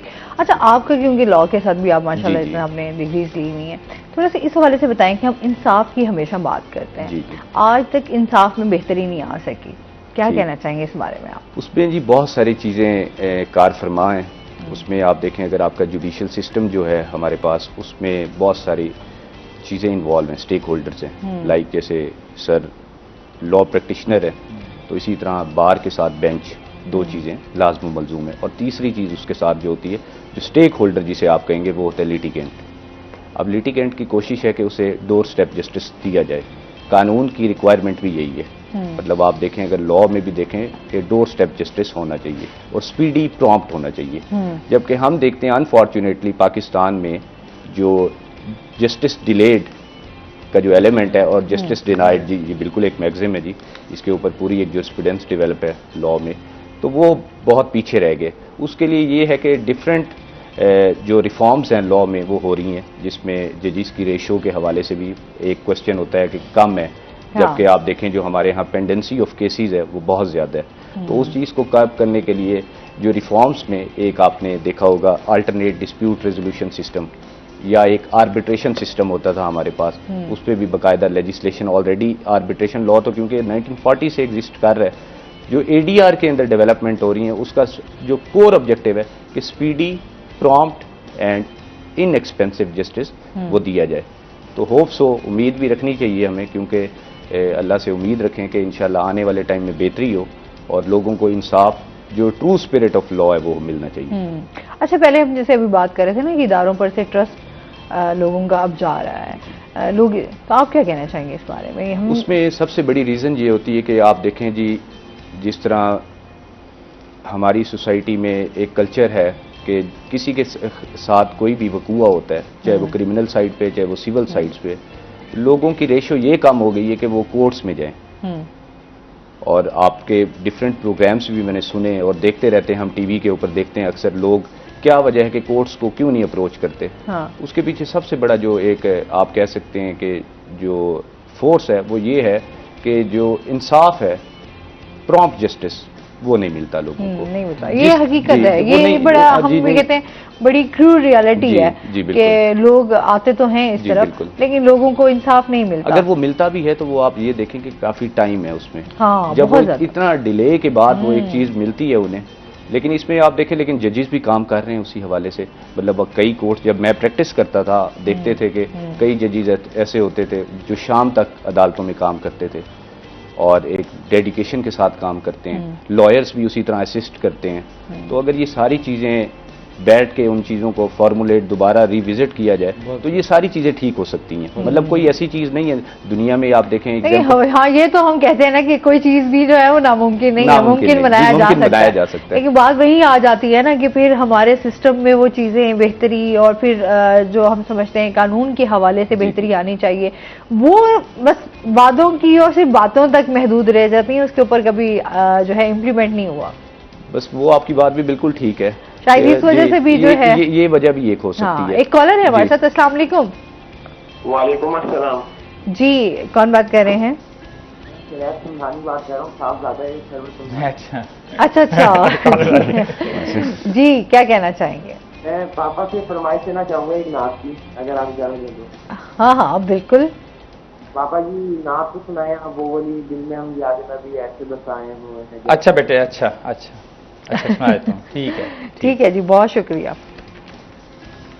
कॉल मिला रहा होगा तो मिल गई उसे। आपके बेटे का नाम हमें नहीं समझ में। शरैद। जी हाँ। इसका क्या मतलब है? बड़ा डिफरेंट नेम है ना, शरैद है। मेरे वालिद साहब ने रखा था शरैद, मशहूर सूरत याफ्ता। अच्छा, साबी रसूल है उनका नाम है। अरबिक नेम है, ठीक है। फरमाइश कर दी है तो चले मैं सुना देता हूँ क्योंकि बिल्कुल भी नहीं पता है ये कॉल मिला लेगा। दिल में हम याद नबी ऐसे बसाए हुए हैं, दिल में हम याद नबी ऐसे बसाए हुए हैं, जैसे हम शहर मोहम्मद ही में आए हुए हैं। वो जहां मिलता है हर एक को चाहत से सिवा, आंसू हम भी तो इसी दर से लगाए हुए हैं। क्या बात। गर्दिशे वक्त तो कब का ही मिटा देती मुझे, गर्दिशे वक्त से आका ही बचाए हुए हैं। और लाज रखते हैं गुलामों की शहे हर दो सरा, अपनी कमली में गुलामों को छुपाए हुए हैं। वाह, क्या बात। जहन पर भी तो फजा नात की छाई हुई है, लफ्ज भी नात के तरतीब में आए हुए हैं। वाह, क्या बात, बहुत। और रब की पहचान हमें आपने फरमाई अता, आप मखलूक को खालिक से मिलाए हुए हैं। शाफ़ाए रोज़े जज़ा शाफ़ाए महशर हैं हजूर, अपनी कमली में गुलामों को छुपाए हुए हैं। वाह, माशाअल्लाह। ऐसा महसूस हुआ आज तो सरवर मुझको, महफिले नात में सरकार भी आए हुए हैं। सुभान अल्लाह। दिल में हम याद नबी ऐसे बसाए हुए हैं, जैसे हम शहर मोहम्मद ही में आए हुए हैं। वाह, सुभान अल्लाह, क्या बात, बहुत शुक्रिया। अच्छा, जिस तरह लॉ की हम बात कर रहे थे, एक तो इंसाफ के हवाले से, फिर हम आ जाते हैं ज़रा नौजवानों के हवाले से। आप क्या समझते हैं, इसमें नौजवानों को बहुत ज़्यादा मसाइल हैं इस प्रोफेशन को लेकर, क्या कहना चाहेंगे इस बारे में? इसमें बहुत सारी चीज़ें इन्वॉल्व हैं जी। सबसे पहले तो एक प्रॉपर स्पेस जिस तरह होती है, चैम्बर्स का बहुत ज़्यादा इशू होता है। और दूसरी चीज़ ये होती है कि हम अपने स्टूडेंट्स को ये गाइड करते हैं कि जब अगर आपने लॉ प्रैक्टिस ही करनी है तो उसके लिए जो सीनियर का इंतखाब आपने करना है, वो सबसे प्राइम रिस्पॉन्सिबिलिटी आपकी है कि वो प्रोफेशनल जो लॉयर हैं हमारी बार्स में, उनको हम एज ए मेंटोर उन्हें सेलेक्ट करें, ताकि वो जब सीनियर्स के पास जाएंगे तो वही स्किल्स वो अपने अंदर लेके आएंगे, और जिससे वो एक खूबसूरती जो बार की है और बेंच इवन जो होता है आपका, वो इन्हीं में से ही देखें ना, जो बच्चा लॉ ग्रेजुएट है इसी में से ही लॉयर भी होंगे और जजेस भी होते हैं, प्रोसिक्यूटर्स भी होते हैं, और डिफरेंट जितने भी स्टेक होल्डर्स जो लॉ से रेलिवेंट होते हैं वो इन्हीं में से ही हैं। तो अगर एक अच्छी एजुकेशन प्रैक्टिकल स्किल्स के साथ उनके पास होगी तो वो इंशाल्लाह सक्सेसफुल होंगे अपनी फील्ड में। अच्छा, जिस तरह हम रिसर्च की हमेशा एक बात करते हैं, एक बेहतरीन लॉयर बनने के लिए क्या क्या चीज़ें जो है वो ज़रूरत है, कैसे बना जाता है? उसके लिए सबसे जो अहम चीज़ है वो किसी भी फील्ड में आप देखेंगी कि मतलब वो कहते हैं ना, टॉप इज़ ऑलवेज वैकेंट। तो वो उसको अगर आपने ग्रैब करना है तो उसके लिए आप अपने आप को उसी पैटर्न पे तैयारी करें कि जो लॉ है आपको असबर होना चाहिए। और फिर दूसरी चीज़ होती है जैसे केस जो आपका फाइल है, हाँ। वो भी उसके जो फैक्ट्स हैं वो अजबर होने चाहिए, क्योंकि लॉयर का अगर आप रोल देखें उसने असिस्ट करना है कोर्ट को, और जो असिस्टेंस है वो उसकी कमांड है अपनी फील्ड पे, अपने सब्जेक्ट पे। अगर वो उसके पास कमांड होगी तो वो प्रॉपर असिस्ट करेगा कोर्ट्स को। और इसके लिए रिसर्च का जो आपने क्वेश्चन किया, लॉ में जो रिसर्च है फॉर एग्जांपल वो आप देखेंगे वो डॉक्ट्राइनल रिसर्च बेस्ड स्टडीज़ हैं, वो पढ़ें। अच्छा, बहुत सारी अगर आईटी से रिलेटेड आप चीज़ें देखें, हमारे यहाँ अनफॉर्चुनेटली बार में सर भी इस चीज़ से एग्री करेंगे, सिर्फ चंद एक सर्च इंजन्स जो हैं जो हम यूटिलाइज करते हैं, लाइक पाकिस्तान लॉ साइट्स है, हाँ। जबकि आप अगर देखें, क्योंकि ये हमें वहाँ से बहुत सारी चीज़ें पता चली, हमारे बच्चों ने जब इंटर्नशिप हाई कोर्ट में की रिसर्च सेल के साथ, तो उनके पास बहुत सारी मतलब वो उन्हें एक्सेस दी गई, जिसमें एक्सेस उन्हें दी गई डिफरेंट जो टूल्स हैं रिसर्च से रिलेटेड, उसमें इंडियन केस लॉज स्टडीज़ पढ़ाई जाती हैं, आपके पास पाकिस्तानी स्टडीज़ पढ़ाई जाती हैं। तो जब इस तरह का बच्चा स्टडी करता है तो वो आप देखेंगे जब वो किसी भी लेवल पे अपने आप को प्रूव करने के लिए जाएगा तो वो ज़रूर उसको बेनिफिट उसका मिलेगा एजुकेशन का। अच्छा, वही हमेशा हम बात करते हैं ना, यहाँ पर रिसर्च के हवाले से उस तरीके से काम नहीं होता, चाहे जिस भी इदारे में हम चले जाएं, रिसर्च के हवाले से उतनी हमारे यहाँ पर नहीं है, लोग सहूलियात नहीं हैं। अच्छा, फिर वो लोगों जो स्टूडेंट्स हैं वो हमेशा उनकी यही चीज़ें सामने आती हैं कि हमें जब ये सहूलतें मैसर नहीं होंगी तो हम किस तरीके से चीज़ों को बेहतर कर सकते हैं। उसके लिए ये कि यूनिवर्सिटीज़ की तो बात अगर हम करेंगे तो यूनिवर्सिटीज़ में मौजूद हैं, मतलब आप चाहे वो बहाउद्दीन ज़करिया यूनिवर्सिटी की बात करें या इस्लामी यूनिवर्सिटी ऑफ बहावलपुर की बात करें, वहाँ पर आप देखें लाइब्रेरीज़ हमारे पास मौजूद हैं और बड़ी इफ़ेक्टिव लाइब्रेरीज़ हमारे पास मौजूद हैं। वो आपके पास बुक्स की सूरत में भी है और इसके अलावा जितने भी आपके ये जो ई टेक्नोलॉजी बेस्ड रिसर्च इंजन्स हैं वो हमारे पास हैं। तो मतलब अगर हम इन चीज़ों में मज़ीद अगर लॉ की पर्टिकुलर बात करेंगे कि काफ़ी सारी एक्सेसेस हैं जो अगर वो नहीं भी हैं तो वो हमें लेनी चाहिए, ताकि वो जो स्टूडेंट्स हैं वो उन स्टडीज़ को भी गो थ्रू करें। और अब आप देखें ये टेक्नोलॉजी का दौर है, बहुत सारी ऐसी चीज़ें आपको इंटरनेट से मिल सकती है, गूगल से आप देखें, शौक का फूदान है, अगर चाहें तो जी बहुत मौके। अच्छा, जिस तरह सोशल मीडिया आया, गूगल आया, आप समझते हैं बहुत सारे जो स्टूडेंट्स हैं वो, एक तो आप पहले होता था ना कि आपने कोई भी इस तरह का कोई केस आ गया है या कुछ भी, तो आपने पहले बुक्स में जाना है, आपने उसको लॉ को पढ़ना है, सारी चीज़ें आपने वहीं से बुक से ढूंढनी है। अभी जो ये चीज़ें गूगल पे कन्वर्ट हो गई, कोई भी आसानी हो गई है। इस पर बात करेंगे, अभी हमने जाना है ब्रेक पे। नाज़रीन हमारे साथ रहिएगा।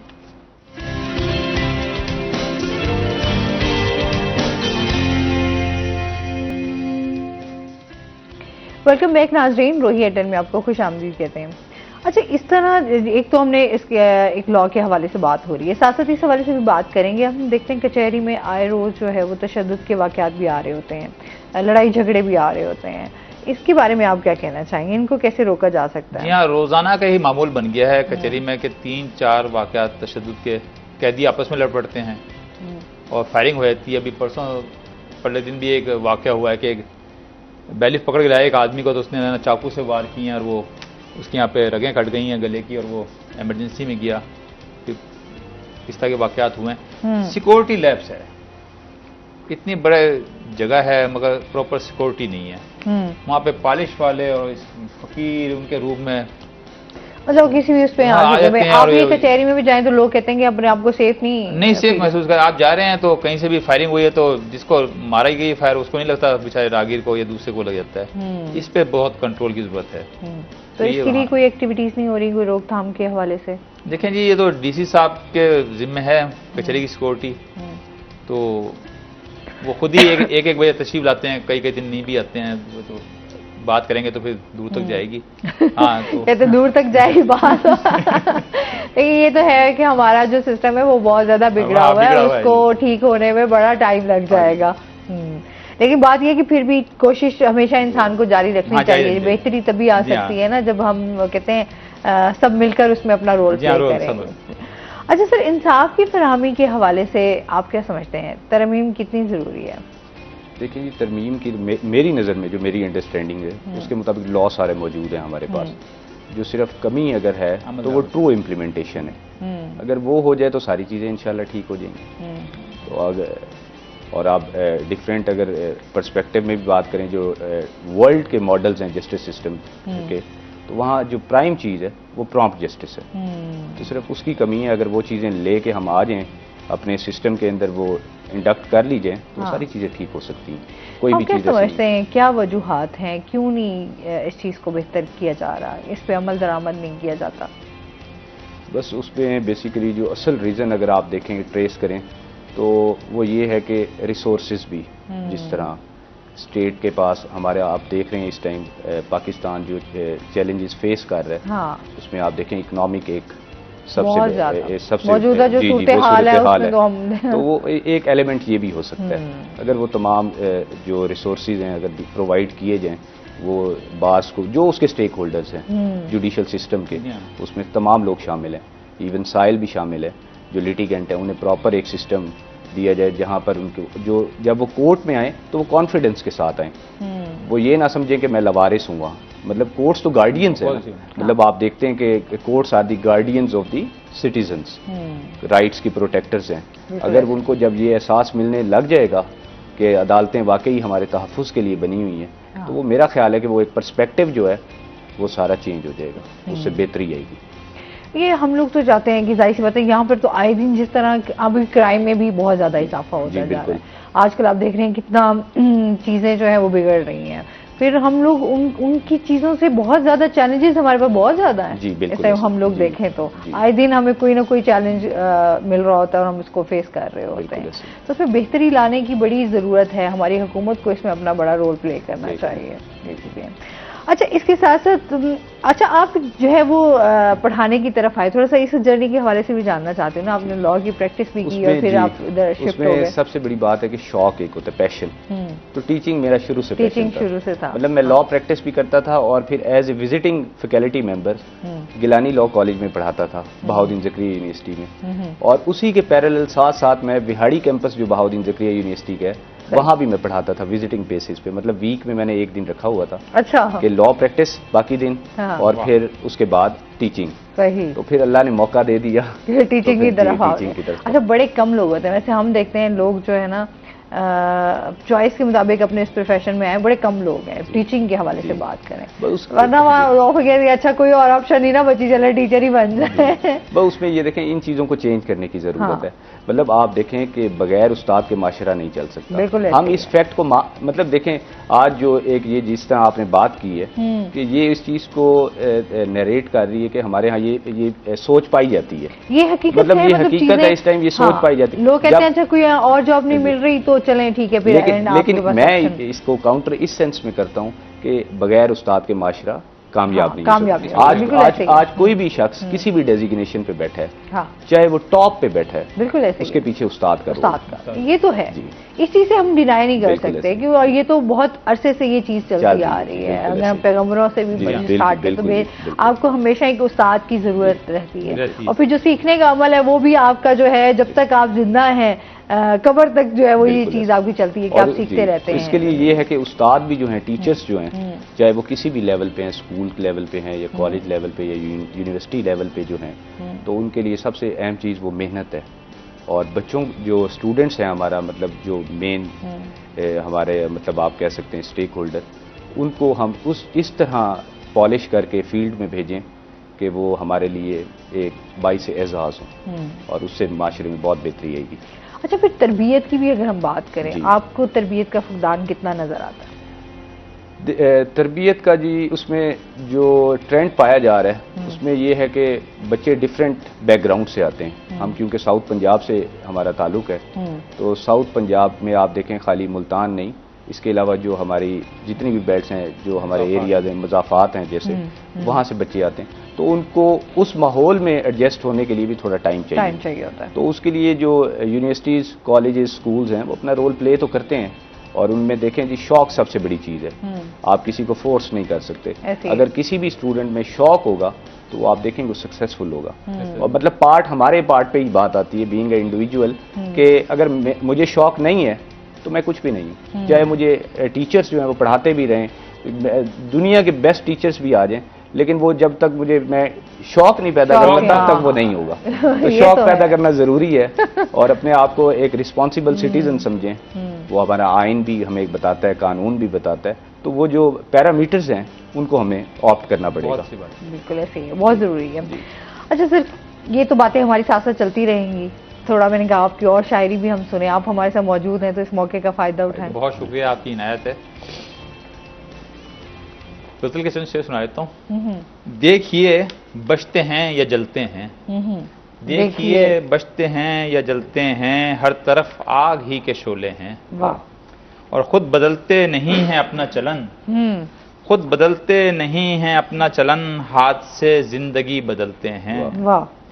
चार सू है हजूम यादों का, कब कहा है कि हम अकेले हैं। वाह। और इश्क की ये अदाएं कैसी हैं, इश्क की ये अदाएं कैसी हैं, हुस्न के ये करिश्मे कैसे हैं। और जुल्मतों का ही दौर दौरा है, जुल्मतों का ही दौर दौरा है, रोशनी के कहाँ जजीरे हैं। ये ना समझो के मर गए हैं हम, ये ना समझो के मर गए हैं हम ताकुब में अपने निकले हैं। रंग भरने से रह गए वरना, जहन में जाने कितने खाके हैं। वाह। और ये शेर देखिए, ये बताया है एक नजूमी ने, ये बताया है एक नजूमी ने, मेरी कुर्बत को वो तरसते हैं। वाह। उनसे क्या अपना वास्ता सरवर, जो हिसारे अना में रहते हैं। क्या बात। इश्क की ये अदाएं कैसी हैं, हुस्न के कैसे ये करिश्मे हैं। देखिए बचते हैं या जलते हैं, हर तरफ आग ही के शोले हैं। वाह, क्या बात है, बहुत खूब। अच्छा, ये इस तरह की शायरी होती है ना, जो आसान शायरी, वो फिर हमें भी समझ आ जाती है। जो थोड़ी मुश्किल हो ना, वो मेरे ऐसे सर के ऊपर हो जाती है। तो अक्सर हम कोई इस तरह हो ना कि कभी अदब में बैठे हो तो कोई कुछ इस तरह का शेर आ भी जाए तो मुश्किल सा, तो वो फिर कहते हैं मार्फत की बातें हैं, आपको बड़ी समझ नहीं आई।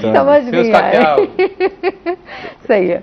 अच्छा सर, जिस तरह बात कर रहे थे, एक तो आप नौजवानों की बात करें, स्टूडेंट्स की बात करें, आप क्या समझते हैं इस टाइम जो हमारे स्टूडेंट्स के ऊपर एक प्रेशर है, एक नंबरिंग की दौड़ चल रही है, डिग्री बस कह रहे हैं किस तरीके से हासिल करना है, बस नंबर्स हासिल कर लिए हैं, एक आप कहते हैं स्किल होना कितनी ज़रूरी है, एक्सपीरियंस कितना मैटर करता है, क्योंकि हम तो सिर्फ इसी भाग दौड़ में चल रहे हैं, जो प्रैक्टिकली चीज़ें, जो नॉलेज है वो नहीं पहुंच पा रहा। क्या कहना चाहिए? देखें जी, असल चीज़ तो स्किल्स है, मतलब वो स्टडी करना भी, उसके पीछे जो अल्टीमेट एम है वो आपका स्किल्स अटेन करना है।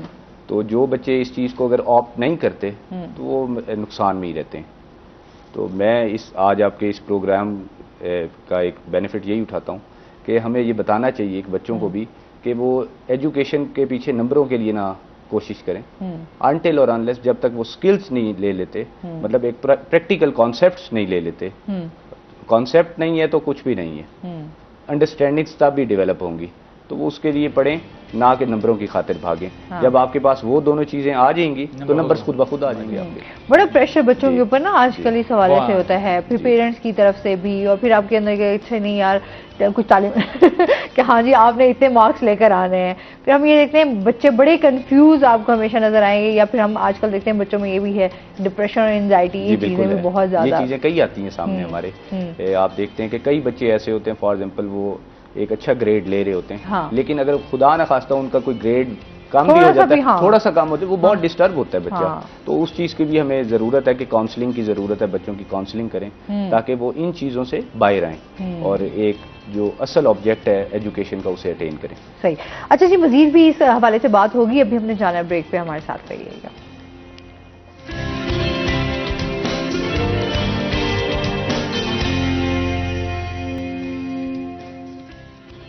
वेलकम बैक नाजरीन, रोही एयरटेल में आपको खुश आमदीद कहते हैं।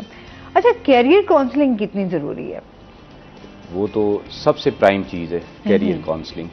उसके बगैर तो मतलब आप ऐसे है कि जैसे अंधेरे में कोई चीज़ तलाश कर रहे हैं। अनटिल और अनलेस जब तक आप अपने कोई गोल सेट नहीं करेंगे तो वो चीज़ आप अटेन नहीं कर सकते, हासिल नहीं कर सकते।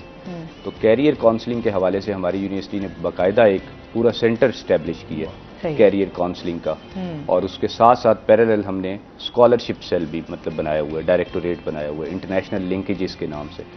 तो उसका प्राइम जो ऑब्जेक्ट है, मतलब वहाँ स्टूडेंट्स को डिफरेंट कैरियर काउंसलिंग पे सेशंस ऑर्गेनाइज करते हैं हम, और ताकि बच्चों को बताया जाए जो इस टाइम मॉडर्न टेक्निक्स हैं और कैरियर के हवाले से उनको ऑप्ट किया जाए। क्योंकि जब तक हम अप टू डेट नहीं होंगे और वर्ल्ड के साथ नहीं चलेंगे तो ये चीज़ें हासिल नहीं कर सकते। हाँ। तो इन चीज़ों के लिए यूनिवर्सिटी रिव्यू भी करती रहती है चीज़ें, और जो मॉडर्न ट्रेंड्स हैं उनको हम ऑप्ट करते हैं। क्योंकि हम हमेशा देखते हैं ना कि जो स्टूडेंट्स हैं उनको इस चीज़ का फिर आइडिया ही नहीं होता कि हमने किस वे में जाना है, हमारी डायरेक्शन क्या होनी चाहिए जहाँ पर हमारे लिए एक बेहतर फ्यूचर हो सके। तो एक टीचर जो है वो कितना रोल प्ले कर सकता है? उसका तो सबसे अहम रोल है ना, मतलब प्राइम रिस्पॉन्सिबिलिटीज़ में इसे ऐड कर लें कि वो बच्चों को साथ साथ गाइड भी करें। हम करते भी हैं, ये डेली बेसिस पे होता है। मतलब मैं अपना आपको बताता हूँ कि मैंने अगर फॉर एग्जांपल 1 घंटे का लेक्चर है तो 1 घंटे का लेक्चर 45 मिनट्स जो प्योर हमने पढ़ना है, और उसके बाद 15 मिनट डेडिकेट किए हुए हैं वो उसमें क्वेश्चन आंसर सेशंस, और जो भी बच्चों के कोई भी प्रॉब्लम्स हैं उन चीज़ों को हम एड्रेस करते हैं। और ये मैंने एक चीज़ अपने मेरे, क्योंकि मैं पीएचडी स्कॉलर भी हूँ साथ लॉ में, जो मेरे सुपरवाइजर हैं वो फॉरेन पीएचडी होल्डर हैं। अच्छा। डॉक्टर मलिक ज़ियाउद्दीन साहब, और लेबर लॉ पे उनकी स्पेशलिटी है। बुक भी उनकी पब्लिश हुई जर्मनी में। तो उनसे मैंने जो चीज़ सीखी वो बता रहे थे मुझे कि जो बाहर जैसे हम रहे हैं, 2 डिफरेंट कंट्रीज़ में वो रहे हैं, तो वो बताते थे कि वहाँ पर इस अगर फॉर एग्जाम्पल 3 घंटे की क्लास है तो 3 घंटे की क्लास में पहले लेक्चर है और उसके बाद क्वेश्चन आंसर्स है। तो हमने भी कोशिश की है कि वो ऑप्ट कर लें। सही है, तो अच्छी चीज़ें ऑप्ट करनी चाहिए। हाँ। वैसे क्या फ़र्क देखते हैं बाहर के? वैसे हम लोग बात करें तो बहुत ज़्यादा ही फ़र्क होएगा। फ़र्क तो बहुत ज़्यादा है। देखिए वहाँ पर डेडिकेशन है, और आप देखते हैं कि अगर फॉर एग्जाम्पल जैसे रिसर्च है, हाँ, तो रिसर्च वो प्योर पर्सपेक्टिव में हो रही है। हमारे यहाँ बहुत सारे चीज़ें जो हैं हम लोग उस तरह मेहनत नहीं करते, वो हम शॉर्टकट्स के पीछे भागते हैं, शॉर्टकट्स के पीछे भागते ये है। और जबकि वो लोग जो हैं वो प्योर इंडल्ज करते हैं अपने आप को, जिस चीज़ जो टास्क उन्हें दिया गया वो उसे परफॉर्म करें। हाँ। तो हमें भी कोशिश करनी चाहिए हाँ, कि जब तक हम वो पढ़ेंगे नहीं, चीज़ों को देखेंगे नहीं, उसका कंपैरेटिव एनालिसिस नहीं करेंगे, तब तक वो चीज़ें नहीं हासिल कर सकते। सही। अच्छा, और एग्जाम्स के हवाले से भी जान लेते हैं। इस टाइम जो है एलएलबी के हवाले से यहाँ से BZU पे तो नहीं अभी जो है वो रोक दिए गए हैं, तो आपकी हमारी यूनिवर्सिटीज़ में मतलब जो सिस्टम है हमारा सेमेस्टर बेस्ड सिस्टम होता है, और उसके मुताबिक अब हमारा मिड टर्म एग्जाम स्टार्ट है। जितने भी सेमेस्टर एलएलबी में फॉर एग्जाम्पल हमारी डिग्री है 10th सेमेस्टर बेस्ड, ठीक है, और उसमें हमारा सैटरडे से ही फर्स्ट पेपर स्टार्ट हो गया। अब मंडे से रेगुलर पेपर हो रहे हैं, ठीक है, तो बच्चों के पेपर हो रहे हैं, तो उसमें कोई असर। सही। अच्छा सर से भी जानते हैं सर, वैसे अच्छा शायर बनने के लिए क्या चीज़ें ज़रूरी हैं? कोई हमारे जो नौजवान शायरी की तरफ जो इंटरेस्ट रखते हों, आप उनको कोई गाइडलाइन देना चाहें, कोई टिप्स देना चाहें कि हाँ इस तरीके से शायरी की जा सकती है, किस तरह ख्याल रख सकते हैं? मुताला बहुत ज़रूरी है हमको। पहले ये नहीं कि बस शुरू हो जाए, पहले मुताला हो और उसके बाद अच्छे से किसी उस्ताद की रहनुमाई हो, फिर वो अच्छा शायर बन सकता है। और उसमें बात ये कि ये शायर बनता नहीं है, वो शायर होता है। अगर उसमें खुदादार सलाहियतें हैं, वो शेर मौजू कर सकता है तो वो करे। अब लोग नौजवान शुरा जो ना वो तख्तियाँ पढ़ रहे होते हैं उसकी गर्दानों की के वज़न में लाने के लिए। अब आप देख लें कि मुझे गर्दानें बिल्कुल नहीं आती, मगर वो जो शेर उतरता है वो ढला ढलाया उतरता है। वो शेर आया ज़हन में, लिख लिया। अच्छा, कहते हैं ना कि आमद होती है, आमद पे है। तो गर्दानें तो मुझे भी नहीं आती हैं, फ़ाइलतुन मफ़ूलुन फ़ाइलन, ये मुझे नहीं पता। अच्छा, ठीक है। तो मगर अब नौजवान शुरा उसकी भी तख्तियाँ कर रहे होते हैं, तो मगर उसमें वो नाकाम हो जाते हैं। वो शायर होता है, बस खुद नहीं बन सकता। खुद नहीं बन सकता।